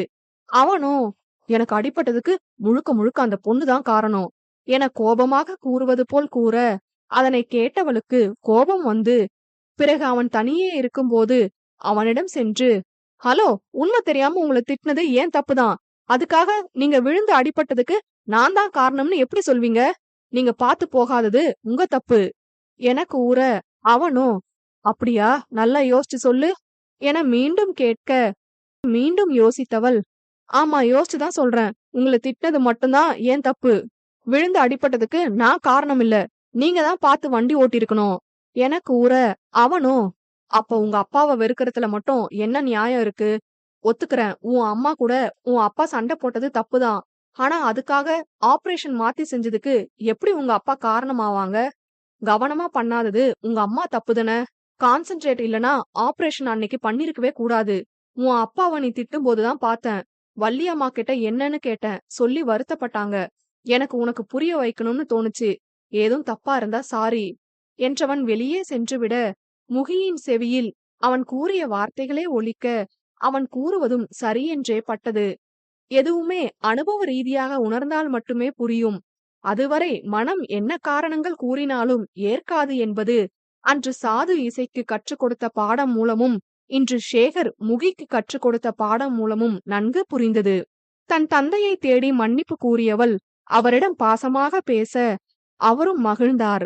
இதற்கு காரணமான சேகரிடம் நன்றி கூற முகி அவனை தேட, அவன் வெளியே நிற்பதைக் கண்டவள் அவனிடம் வந்து நன்றி கூற, அவனோ, "என்ன மாங்கா திருடி, ஒரு வழியா திருந்திட்டீங்க போல" என கேட்க, அவளோ மாங்கா திருடி என்ற பெயரில் புரியாமல் பார்க்க, அவனோ, "அன்னைக்கு மாதிரி இன்னைக்கும் முத்தம் கொடுத்துறாதமா, அப்புறம் ஊர் உலகம் என்ன தப்பா பேசும்" என கூறியவன் அவள் தலையில் செல்லமாக முட்டியபடி செல்ல, முகிக்கு சிறிது சிறிதாக அன்று நடந்த நிகழ்வு நினைவுக்கு வந்தது. அவள் முத்தம் கொடுத்தது நினைவு வர, தானாகவே அவள் முகம் வெட்கத்தில் சிவந்தது. ஏற்கனவே அவன் மேல் இருந்த மரியாதை இப்போது அவன்தான் இவன் என்று தெரிந்ததும் அந்த மரியாதை புதுவித உணர்வாக தோன்றியது முகிக்கும் சேகரை போல். இவ்வாறு ஒருபுறம் இவர்களது புதிய காதல் ஆரம்பமாகும் சமயத்தில் இருக்க, ஏற்கனவே ஆரம்பித்த பாரு கவினின் காதல் வெகு சிறப்பாக நடக்க, இசை சாதுவின் காதல் நாளை திருமணத்தை எதிர்பார்த்து காத்திருந்தது. அகம் 40. மறுநாள் பொழுது அழகாய் விடிய, பெரியவர்கள் அனைவரும் திருமண வேலைகளில் மூழ்க, மணமக்கள் தத்தம் அறையில் தங்கள் பொன்னான தருணத்திற்காக தயாராகிக் கொண்டிருக்க, அவரவர் நண்பர்கள் அவர்களை கேலி செய்ய, பிற ஜோடிகள் அவரவர் இணையுடன் கண்களாலேயே காதல் மொழி பேச என திருமண மண்டபமே ஜகஜோதியாய் மின்னிக் கொண்டிருந்தது. எல்லாம் நன்றாக சென்று கொண்டிருந்தால் அது விதிக்கு அடுக்குமா? குழப்பத்தை உண்டு பண்ணவே பிரகாஷை அனுப்பியது விதி. கொய்யால, அந்த சாதனாவோட திமிர அடக்கணும்னு தான் அன்னைக்கு நடந்த கல்யாணத்தை உன்னை சாக்கா வச்சு நிறுத்தின. இப்ப நீயே அவளை கல்யாணம் பண்ணிக்க போறியா? விடமாட்டேன் என வெறியாய் கூறியவன், ஏற்கனவே இசையின் தந்தை சண்முகநாதனை பற்றி கேள்விப்பட்டிருந்தவன், அவரிடமிருந்து ஆரம்பிக்கலாம் என்று நினைத்து அவரை ஏதோ கூறி தனியே அழைத்து வந்தான். தம்பி, யார் நீங்க? என்ன வேணும் என அவர் கேட்க, அவனோ, சார், உங்க பையன் கல்யாணம் பண்ணிக்க போற பொண்ணு நல்ல பொண்ணே இல்ல சார். அவளை மட்டும் உங்க வீட்டு மருமகளா ஆக்குனீங்க, உங்க வீடு நாசமான மாதிரிதான் என இல்லாததையும் பொல்லாததையும் கூற, அவரோ அவனை பலாரென அறைந்து, டேய், நானே கல்யாண வேலையில பிஸியா அலைஞ்சிட்டு இருக்கேன். நீ இந்த நேரம் காமெடி பண்ணிட்டு இருக்க? யாரா கோமாளி நீ? என் மருமகளை பத்தி எனக்கு தெரியும் என திட்டியவர் மீண்டும் தன் வேலையை பார்க்க சென்று விட்டார். அவனோ, இந்த ஆள் என்ன பைத்தியமா? என்ன காமெடி பண்றேன்னு சொல்லிட்டு போறான். இந்த மாதிரி விஷயமெல்லாம் மாப்பிள்ளையோட அம்மா கிட்ட சொன்னாதான் ஒர்க் அவுட் ஆகும் போல. மாமியார்னா சும்மாவா என யோசித்தவன் வள்ளியை பற்றி முழுதாக தெரியாமல் அவரை தேடி பேசினான். சண்முகநாதனிடம் கூறிய அதே விஷயத்தை இவரிடமும் கூற, வள்ளியோ, அட, இவன் போன வாட்டி சாதுவோட கல்யாணத்தை நிறுத்த வந்தவன் தானே என யோசித்தவர் அவனிடம், உனக்கு தான்ப்பா நான் நன்றி சொல்லணும், ரொம்ப ரொம்ப நன்றி என கூற, அவனோ அவர் நம்பிவிட்டார் என்று நினைத்து, ஆமா, உடனே கல்யாணத்தை நிப்பாட்டுங்க என கூற, வள்ளியோ, நன்றி எதுக்கு சொன்னேன் தெரியுமா என கேட்க, அவனோ, உங்க மகா வாழ்க்கைய காப்பாத்துனதுக்கு தானே என கேட்க, அவரும், ஆமா, போன வாட்டி சாதுவோட கல்யாணத்தை நிப்பாட்டி என் பையன் வாழ்க்கைய காப்பாத்துனதுக்கு தான் நன்றி என கூற, அவனோ புரியாமல் முழிக்க, இப்பொழுது பலாரென 2 கன்னங்களிலும் அறைந்தவர், இது எதுக்கு தெரியுமா? இப்போ இந்த கல்யாணத்தை நிறுத்தி என் பையன் வாழ்க்கைய கெடுக்க பார்த்ததுக்கு என கூறிவிட்டு சென்று விட, அவனோ 2 கன்னத்திலும் கை வைத்து, குடும்பமே பைத்தியக்கார குடும்பமா இருக்குமோ, என்ன செஞ்சாலும் வேலைக்கு ஆகாது போலயே என யோசித்துக் கொண்டிருக்க, வள்ளி தகவல் சொல்லி அவ்விடத்திற்கு வந்தனர் கவினும் சேகரும். சேகரோ, ஏண்டா நாய, நீ இன்னும் திருந்தாமதான் சுத்திட்டு இருக்கியா உன்ன என அடிக்க வர, கவினோ, ப்ரோ ஒரு நிமிஷம், இவனை தூக்கிட்டு போய் இசை முன்னாடி அடிக்கலாம், அப்பதான் இசை சந்தோஷப்படுவான் என கூற, அவனும், கரெக்ட் ப்ரோ என்று இருவரும் அவனை குண்டுக்கட்டாக தூக்கி சென்று இசை முன் நிறுத்தினர். இசையோ, அடட, உன்னதாண்டா பாக்கணும்னு நினைச்சிட்டே இருந்தேன், நீயே வந்துட்ட என கிட்ட வர, அவனோ அடிக்கதான் வருகிறானோ என்று நினைத்து, வேணாண்டா, என்ன விட்டுருங்க, அப்புறம் என்ன செய்வனே தெரியாது என பயந்தபடி கூற, இசையோ, அட, அடிக்க போறேன்னு நினைச்சியா? சேச்ச, என் சனாவை என் கூட சேர்த்து வச்ச செல்லக்குட்டிடா நீயே, உன்னை போய் அடிப்பனா? உனக்கு ஒரு விஷயம் தெரியுமா பிரகாசு? அன்னைக்கு நானே சனா கல்யாணத்தை எப்படி நிப்பாட்டலாம்னு தான் வந்தேன். என்ன சொல்லி நிப்பாட்டுறதுன்னு யோசிச்சுட்டு இருந்தேன். சரியான நேரத்துல நீ வந்து எங்களை பத்தி நியூஸ காமிச்சு என் வேலைய மிச்சமாக்கிட்ட. நீ செஞ்ச அந்த காரியத்தினாலதான் சனா அப்பா அம்மா என் காதலை ஏத்துக்கிட்டாங்க. அதனாலதான் உன்னை அடிக்க மாட்டேன் செல்லம் என கூறியவன் அவன் கன்னத்தை பிடித்து கொஞ்ச, பிறகு கவினுக்கு கண்ணை காட்ட, அவனோ பலாரென அறைந்தான். டேய், என்னங்கடா ஓவரா பண்றீங்க, நான் யாரு தெரியும்ல என கேட்க, இசையோ, டேய், உனக்கு வில்லன் போஸ்ட் எல்லாம் யாரும் கொடுக்கல, தேவையில்லாம டயலாக் பேசாத, நான் தானே அடிக்க மாட்டேன்னு சொன்னேன், அதனால என் ஃப்ரெண்ட்ஸ் அடிக்கிறாங்க என கூறியவன் அடுத்து சேகருக்கு கண்ணை காட்ட, அவனும் அவனை அடித்தான். என்ன தைரியம் இருந்தா என் சனாவை பத்தி தப்பா பேசுவ? பொண்ணுங்க வாழ்க்கை உனக்கு அவ்வளோ சீப்பா போச்சா? உன்னெல்லாம் ஏதாவது பெருசா செய்யணுமே என யோசித்தவன் கவின் மற்றும் சேகரிடம், டேய், நீங்க 2 பேரும் இவனை மாடிக்கு தூக்கிட்டு போய் இவனை ஒட்டு துணி இல்லாம போட்டோ எடுங்க, அப்புறம் அவனை அங்கேயே யாருக்கும் தெரியாம கட்டி வச்சிருங்க என கூறவும், பிரகாஷின் கண்களில் பீதி தெரிய, என்னடா பயமா இருக்கா? உனக்கெல்லாம் இதுதாண்டா சரி. இங்க பாரு, போட்டோ எடுத்ததோட உன்னை விடுறோம். இனிமையாச்சும் திருந்தி வாழற வழிய பாரு. சனாவ மட்டும் இல்ல, இனிமே யார் வாழ்க்கையாவது கெடுக்க நினைச்சன்னு கேள்விப்பட்டன்னு வையே, போட்டோவை வெளியே லீக் பண்ண சொல்லிருவேன் என மிரட்டியவன், டேய், சீக்கிரம் வேலையை முடிச்சிட்டு வாங்கடா என கூற, அவர்களும் இசை சொன்னது போலவே செய்தனர். பிரகாஷோ தன் நிலையை எண்ணி கூனி குறுகி போனான். இனியாவது வாழ்க்கையில் திருந்தி வாழ்வான் என்று நம்புவோம். பிறகு ஐயர் மாப்பிள்ளையை அழைத்து வர சொல்ல, துணை மாப்பிள்ளைகள் இருவரும் மணமகனை அழைத்து வர கம்பீரமாக வீரநடை போட்டு வந்து அமர்ந்தான் மணமேடையில். ஐயர் கூறிய மந்திரங்களை உச்சரித்தபடி தன்னவளை காண துடிக்கும் ஆவலை அடக்கியபடி அமர்ந்திருந்தான். காலையிலிருந்து அவளை சந்திக்க முயற்சி செய்ய பாருவும் முகியும் அவளை விடவில்லை. இன்று முழுவதும் காணாத ஏக்கத்தில் அவன் இருக்க, அவன் ஆசையை பூர்த்தி செய்வது போல ஐயரும் சிறிது நேரத்தில் பெண்ண அழைச்சிட்டு வாங்கோ என கூப்பிட, இவனோ மணமகள் அறையையே பார்க்க அங்கிருந்து யாரும் வருவது போல் தெரியவில்லை. என்ன இது, யாரையும் காணோம் என்றபடி இசை யோசிக்க, திடீரென உன்னை விட இந்த உலகத்துல வசந்தது ஒண்ணுமில்ல என பெண்ணொருத்தி பாடல் படிக்கும் குரல் கேட்டது. குரல் வந்த திசை நோக்கி இசை திரும்ப, மண்டப வாசலில் இருந்து இசையை பார்த்து பாடியபடியே அழகோவியமாய் நடந்து வந்தாள் சாதனா. அவளையே கண் கொட்டாமல் ஆச்சரியமாய் பார்த்தான் இசை. அவளோ அவனை கை நீட்டி காட்டியபடி பாடியவள் மெல்ல நடந்து மணமேடையில் முன் வந்து நின்றாள். நிஜமாகவே மிகவும் அருமையாக பாடினாள். உன் கூட நான் கூடி இருந்திட எனக்கு ஜென்மம் ஒண்ணு போதுமா, 100 ஜென்மம் வேணும், அத கேக்குறேன் சாமியே என உருகி பாடியவளின் கண்கள் கலங்க அதனை கண்டவன், 100 ஜென்மம் நமக்கு போதுமா, வேற வரம் ஏதும் கேட்போமா, சாகா வரம் கேட்போம் அந்த சாமிய என அவளை அழாதே என கண்களாலேயே சொன்னபடி பாட, கண்ணீரோடு சிரித்தவள், காத்தா அலைஞ்சாலும் கடலா நீ இருந்தாலும் என மகிழ்ச்சியாக பாட, ஆகாசமா ஆன போதிலும் என்ன உரு எடுத்த போதிலும் சேர்ந்தேதான் பொறக்கணும், இருக்கணும், கலக்கணும் என பாடி முடித்தான். அரங்கமெங்கும் இந்த அழகான காதல் காட்சியை எண்ணி வியந்து கரகோஷம் எழும்பியது. பிறகு துணை பெண்களோடு மணமேடை அழைத்து வரப்பட்டு தன்னவனின் அருகில் அமர்ந்தாள். இருவரது பெற்றோர்களுக்கும் நண்பர்களுக்கும் மனம் மிகவும் நிறைவாக இருந்தது. கனியும் முதல் வரிசையில் அருணுடன் ஆவலுடன் கல்யாணத்தை பார்க்க அமர்ந்திருந்தாள். சிறிது நேரத்தில் கெட்டிமேளம் கெட்டிமேளம் என ஐயர் கூற, சுற்றம் முழுவதிலிருந்தும் அட்சதை மழை தூவ, அனைவரின் ஆசையோடும் தன்னவளை பார்த்து, love you Sana, love you for ever என கூறியவன் அவள் கழுத்தில் மங்கள நாணை பூட்டி அவள் நெற்றியில் முத்தமிட்டான். அனைவரது மனங்களும் நிறைந்து காணப்பட்டது. தன் வாழ்வில் எந்த ஒன்று நடக்காது என்று நினைத்து கவலை கொண்டாலோ அது இன்று நிறைவேறிய மகிழ்ச்சி சாதுவின் கண்களில் ஆனந்த கண்ணீராய் பெருகியது. பிறகு மணமக்கள் தத்தம் பெற்றோரிடம் ஆசி வாங்கினர். இவர்களின் திருமணத்தை மனம் நிறைந்த மகிழ்ச்சியோடும் தன் கணவரின் ஆசை நிறைவேறிய நிம்மதியோடும் கண்ட கனியும் மணமக்களை வாழ்த்தினாள்.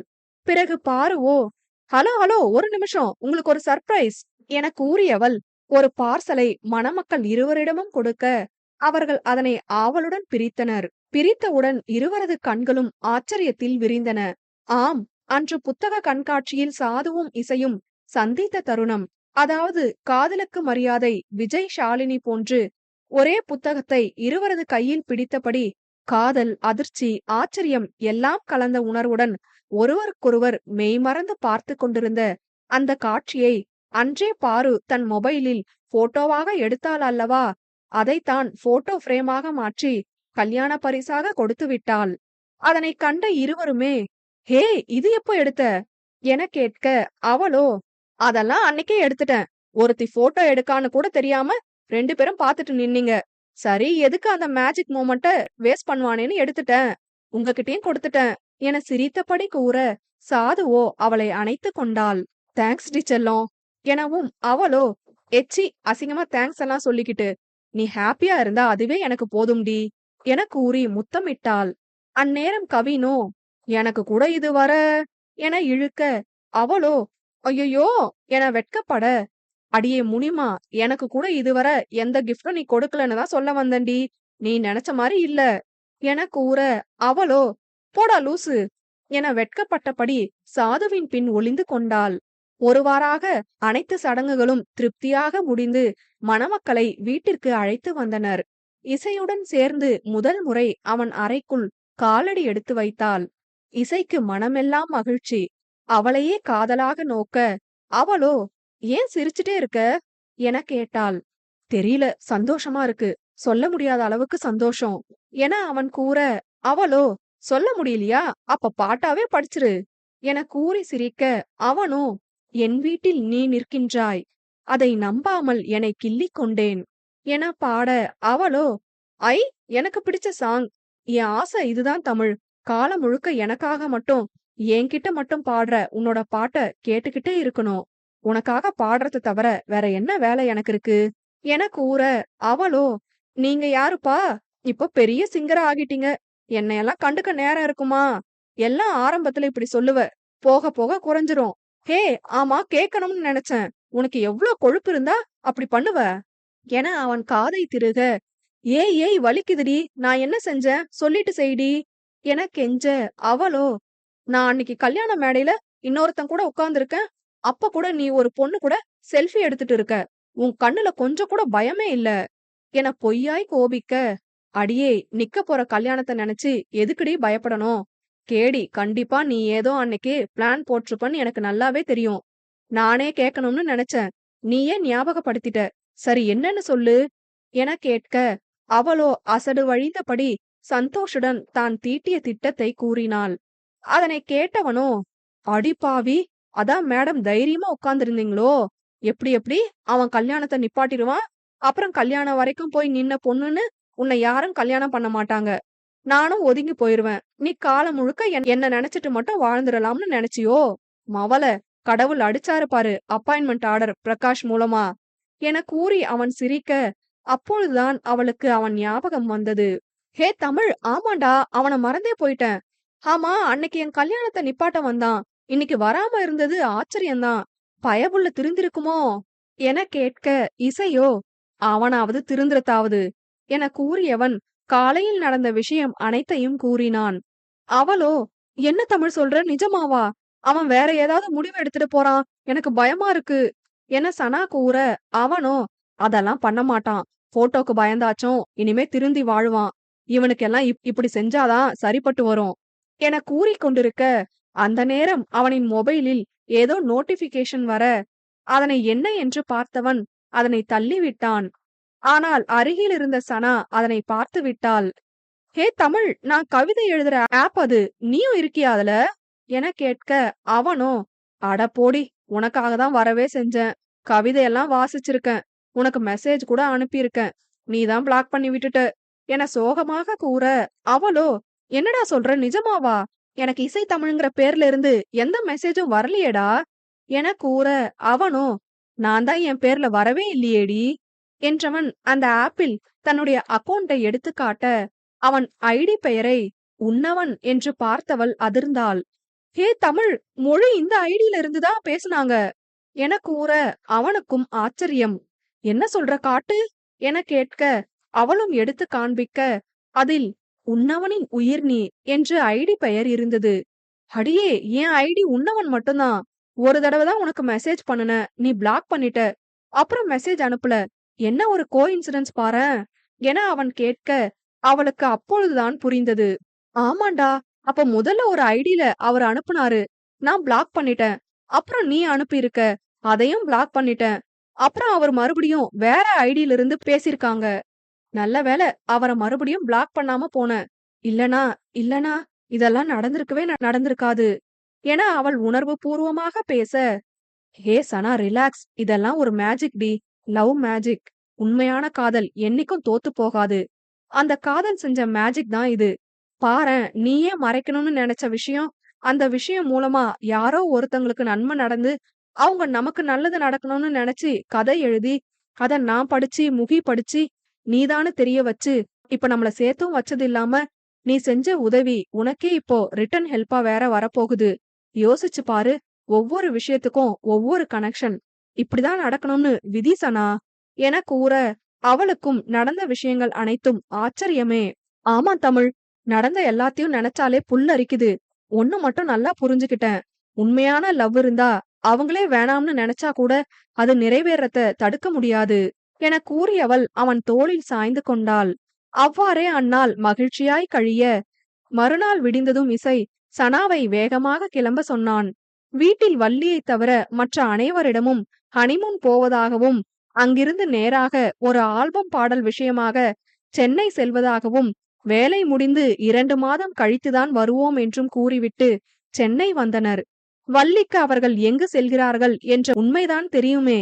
கவினும் தன் வேலையை காரணமாக கூற, முகியும் ட்ரெய்னிங் இருப்பதாக கூற, பாருவும் தனக்கு சென்னையில் வேலை கிடைத்திருப்பதாக கூறி மறுநாளே மூவரும் கனியுடன் சேர்ந்து அவர்களும் சென்னை வந்தனர். அடுத்த நாளே முகி மற்ற மருத்துவரிடம் பேசி சிகிச்சைக்கு ஏற்பாடு செய்ய கனிக்கு பொருத்தப்பட்ட சாதனாவின் கருப்பை மீண்டும் சாதனாவிற்கே பொருத்தப்பட்டது. 2 வருடங்கள் கழித்துதான் குழந்தை பெற்றுக்கொள்ள முடியும் என்று மருத்துவர் கூற, குழந்தை பிறக்கும் என்று கூறியதே அனைவருக்கும் மகிழ்ச்சிதான். அடுத்து வந்த நாட்களில் சாதனாவை இசையும் பாருவும் மாறி மாறி அக்கறையாக கவனித்துக் கொண்டனர். சாதுவின் பெற்றோர்கள் அவளை பார்க்க வேண்டும் என்று ஆசைப்பட்டனர். சாதுவுக்கும் தன் தாய் தந்தையை பிரிந்த ஏக்கம் அதிகமாகவே இருந்தது. ஆயினும் அவர்கள் வந்தால் ஆபரேஷன் செய்த விஷயம் தெரிந்துவிடுமோ என்று அஞ்சி ஒரே ஒரு அறை கொண்ட வீடாகவே பார்த்து தங்கியிருந்தனர். அவர்கள் இங்கு வந்தால் இவர்களுக்கு தனிமை கிடைக்காதோ என்று நினைத்து அவர்களின் திட்டம் போலவே சீனிவாசனும் பத்மாவும் சென்னை செல்லவில்லை. வள்ளி அவ்வப்போது வந்து பார்த்து கொண்டு கவின் வீட்டில் தங்கிக் கொள்வார். 2 மாதங்களுக்கு பிறகு இசையும் சாதுவும் சாதுவின் வீட்டிற்கு வந்தனர். பல நாள் கழித்து தன் மகளை பார்த்த சந்தோஷத்தை விட தன் மகளும் மருமகனும் மகிழ்ச்சியாக இருப்பதே அவர்களுக்கு அதிக மகிழ்ச்சியை கொடுத்தது. கவின் பாரு காதலும் எந்தவித தடங்களும் இன்றி நன்றாக சென்று கொண்டிருந்தது. இசையும் சாதுவும் ஏற்கனவே திட்டமிட்டபடியே இருவருக்கும் வெகு விமர்சையாக அவர்கள் ஆச்சரியப்படும் அளவிற்கு திருமணம் செய்து வைத்தனர். அனைவரது சம்மதத்தோடும். பிறகு அவர்களை அனிமூனுக்காக ஏற்பாடு செய்து கிளம்ப சொல்ல அவர்களோ மறுத்துவிட்டனர். இசை சாதுவிற்கு எப்பொழுது குழந்தை பிறக்குமோ அப்பொழுதுதான் இவர்களும் குழந்தை பெற்றுக் கொள்வதாக முடிவு செய்துவிட்டனர். இசையும் சாதுவும் எவ்வளவு மறுத்தும் அவர்கள் கேட்கவில்லை. இருவரும் தத்தம் நட்புகளை நினைத்து கண் கலங்கினர். சேகர் மேல் முகிக்கு ஏற்பட்ட மரியாதை நாளடைவில் காதலாக மாற, சேகருக்கும் அவள் மீது காதல் வர, உரையாடல் மூலம் அவர்களது காதல் வளர்ந்தது. ஒரு வழியாக இவர்களது காதல் மற்றவர்களுக்கும் தெரிய வர, இசையே இது குறித்து வீட்டில் பேசி சம்மதமும் கூற வைத்து விட்டான். ஆனால் முகி மேற்படிப்பிற்காக வெளிநாடு செல்வதாக இருக்க, சேகரும் தன் தொழிலை மேம்படுத்திய பிறகுதான் திருமணம் என்று கூறிவிட, காதலர்களாகவே தங்கள் காதலில் திளைத்தனர். நாட்கள் அதன் போக்கில் அழகாக நகர்ந்தன. இசைத்தமிழின் குரல் வளத்தால் அவனுக்கு பாடல் வாய்ப்புகள் அதிகமாக வரத் தொடங்க முன்னணி பாடகர்கள் வரிசையில் இடம் பிடித்தான். சாதுவும் தன் எழுத்து பயணத்தை விடாமல் தொடர்ந்து பெரிய எழுத்தாளராக முன்னேறினாள்.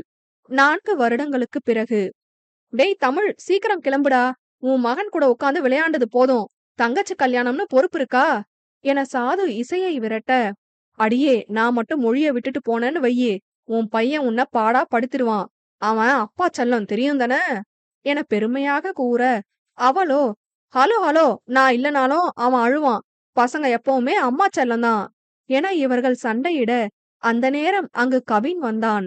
வழக்கம் போல உங்க சண்டை ஆரம்பிச்சிருச்சா என கூறியவன் மொழியை தூக்கியபடி, டேய் மருமகனே, உன்னை விட இவங்க மோசமா சண்டை போடுறாங்கடா என கொஞ்சிக் கொண்டிருந்தான். பின்ன என்னன்னா, தங்கச்சி கல்யாணம்னு பொறுப்பே இல்லாம விளையாண்டுட்டு இருக்கான் என குறைபாட, அவ்வளவுதானமா, இவனை நான் இழுத்துட்டு போறேன், சீக்கிரம் நீயும் பாருவோம் கிளம்பி மண்டபத்துக்கு வாங்க, அவ யாழினியதான் கிளப்பி விட்டுட்டு இருக்கா என கூறியவன் மொழியை சாதுவிடம் கொடுத்தவன் இசையை இழுத்து கொண்டு சென்றான். ஆம், இசைக்கும் சாதுவுக்கும் மகன் பிறந்து இதோடு 8 மாதமும், கவினுக்கும் பாருவுக்கும் மகள் பிறந்து 6 மாதமும் ஆகியிருந்தது. மகன் பிறந்ததும் அவளின் வேண்டுதலின்படியே மொழிதான் மகனாக பிறந்திருக்கிறார் என்று நன்றி கூறியவள் அவரின் பெயரையே தன் மகனுக்கு வைக்க ஆசைப்பட, அவளின் ஆசையை நிறைவேற்றும் ஆசை நாயகன் இசை தவறாமல் நிறைவேற்றினான். கவின் பாருவின் ஆசைப்படி குட்டி பாப்பாவுக்கு யாழினி என்று பெயர் வைத்திருந்தனர். முகி தன் மேற்படிப்பை முடித்து இப்பொழுது பெரிய மருத்துவராக ஆகிவிட, சேகரும் தன் தொழிலில் முன்னேறிவிட, இன்று முகிக்கும் சேகருக்கும் திருமண ஏற்பாடு செய்திருந்தனர். அனைவரும் மகிழ்ச்சியாக இருக்க, அதே போன்று திருமணமும் அழகாக நடந்தேறியது. திருமணம் முடிந்து ஆசீர்வாதங்கள் பெற்றதும் குடும்பமாக புகைப்படம் எடுக்க அனைவரும் நின்றனர். சாதுவும் பாருவும் அருகருகில் அவரவர் குழந்தையுடன் இருக்க, கேமராமேன் அனைவரையும் கேமராவை பார்த்து சிரிக்க சொல்ல, மொழியோ யாழினியின் கையை பற்றி கொண்டு சிரித்துக் கொண்டிருந்தான். அங்கு ஒரு அழகான நட்பு ஆரம்பமாவதைக் கண்டு அனைவரும் குழந்தைகளை பார்த்து சிரிக்க, அந்த இயல்பான சந்தோஷம் கேமராவில் அழகாக பதிவு செய்யப்பட்டது. இன்று போல் என்றும் இவர்கள் இதே சந்தோஷத்துடன் வாழ வாழ்த்துவோமாக.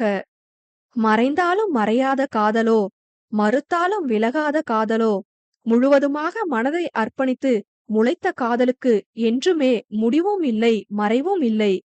காலம் முழுதும் அவனின் அகமெல்லாம் அவள் முகமும், அவளின் முகமெல்லாம் அவனால் ஏற்பட்ட நாணமும் அன்றாடம் நிறைந்திருக்கட்டும். அன்பும் ஆயுளும் பெருகட்டும். நன்றி.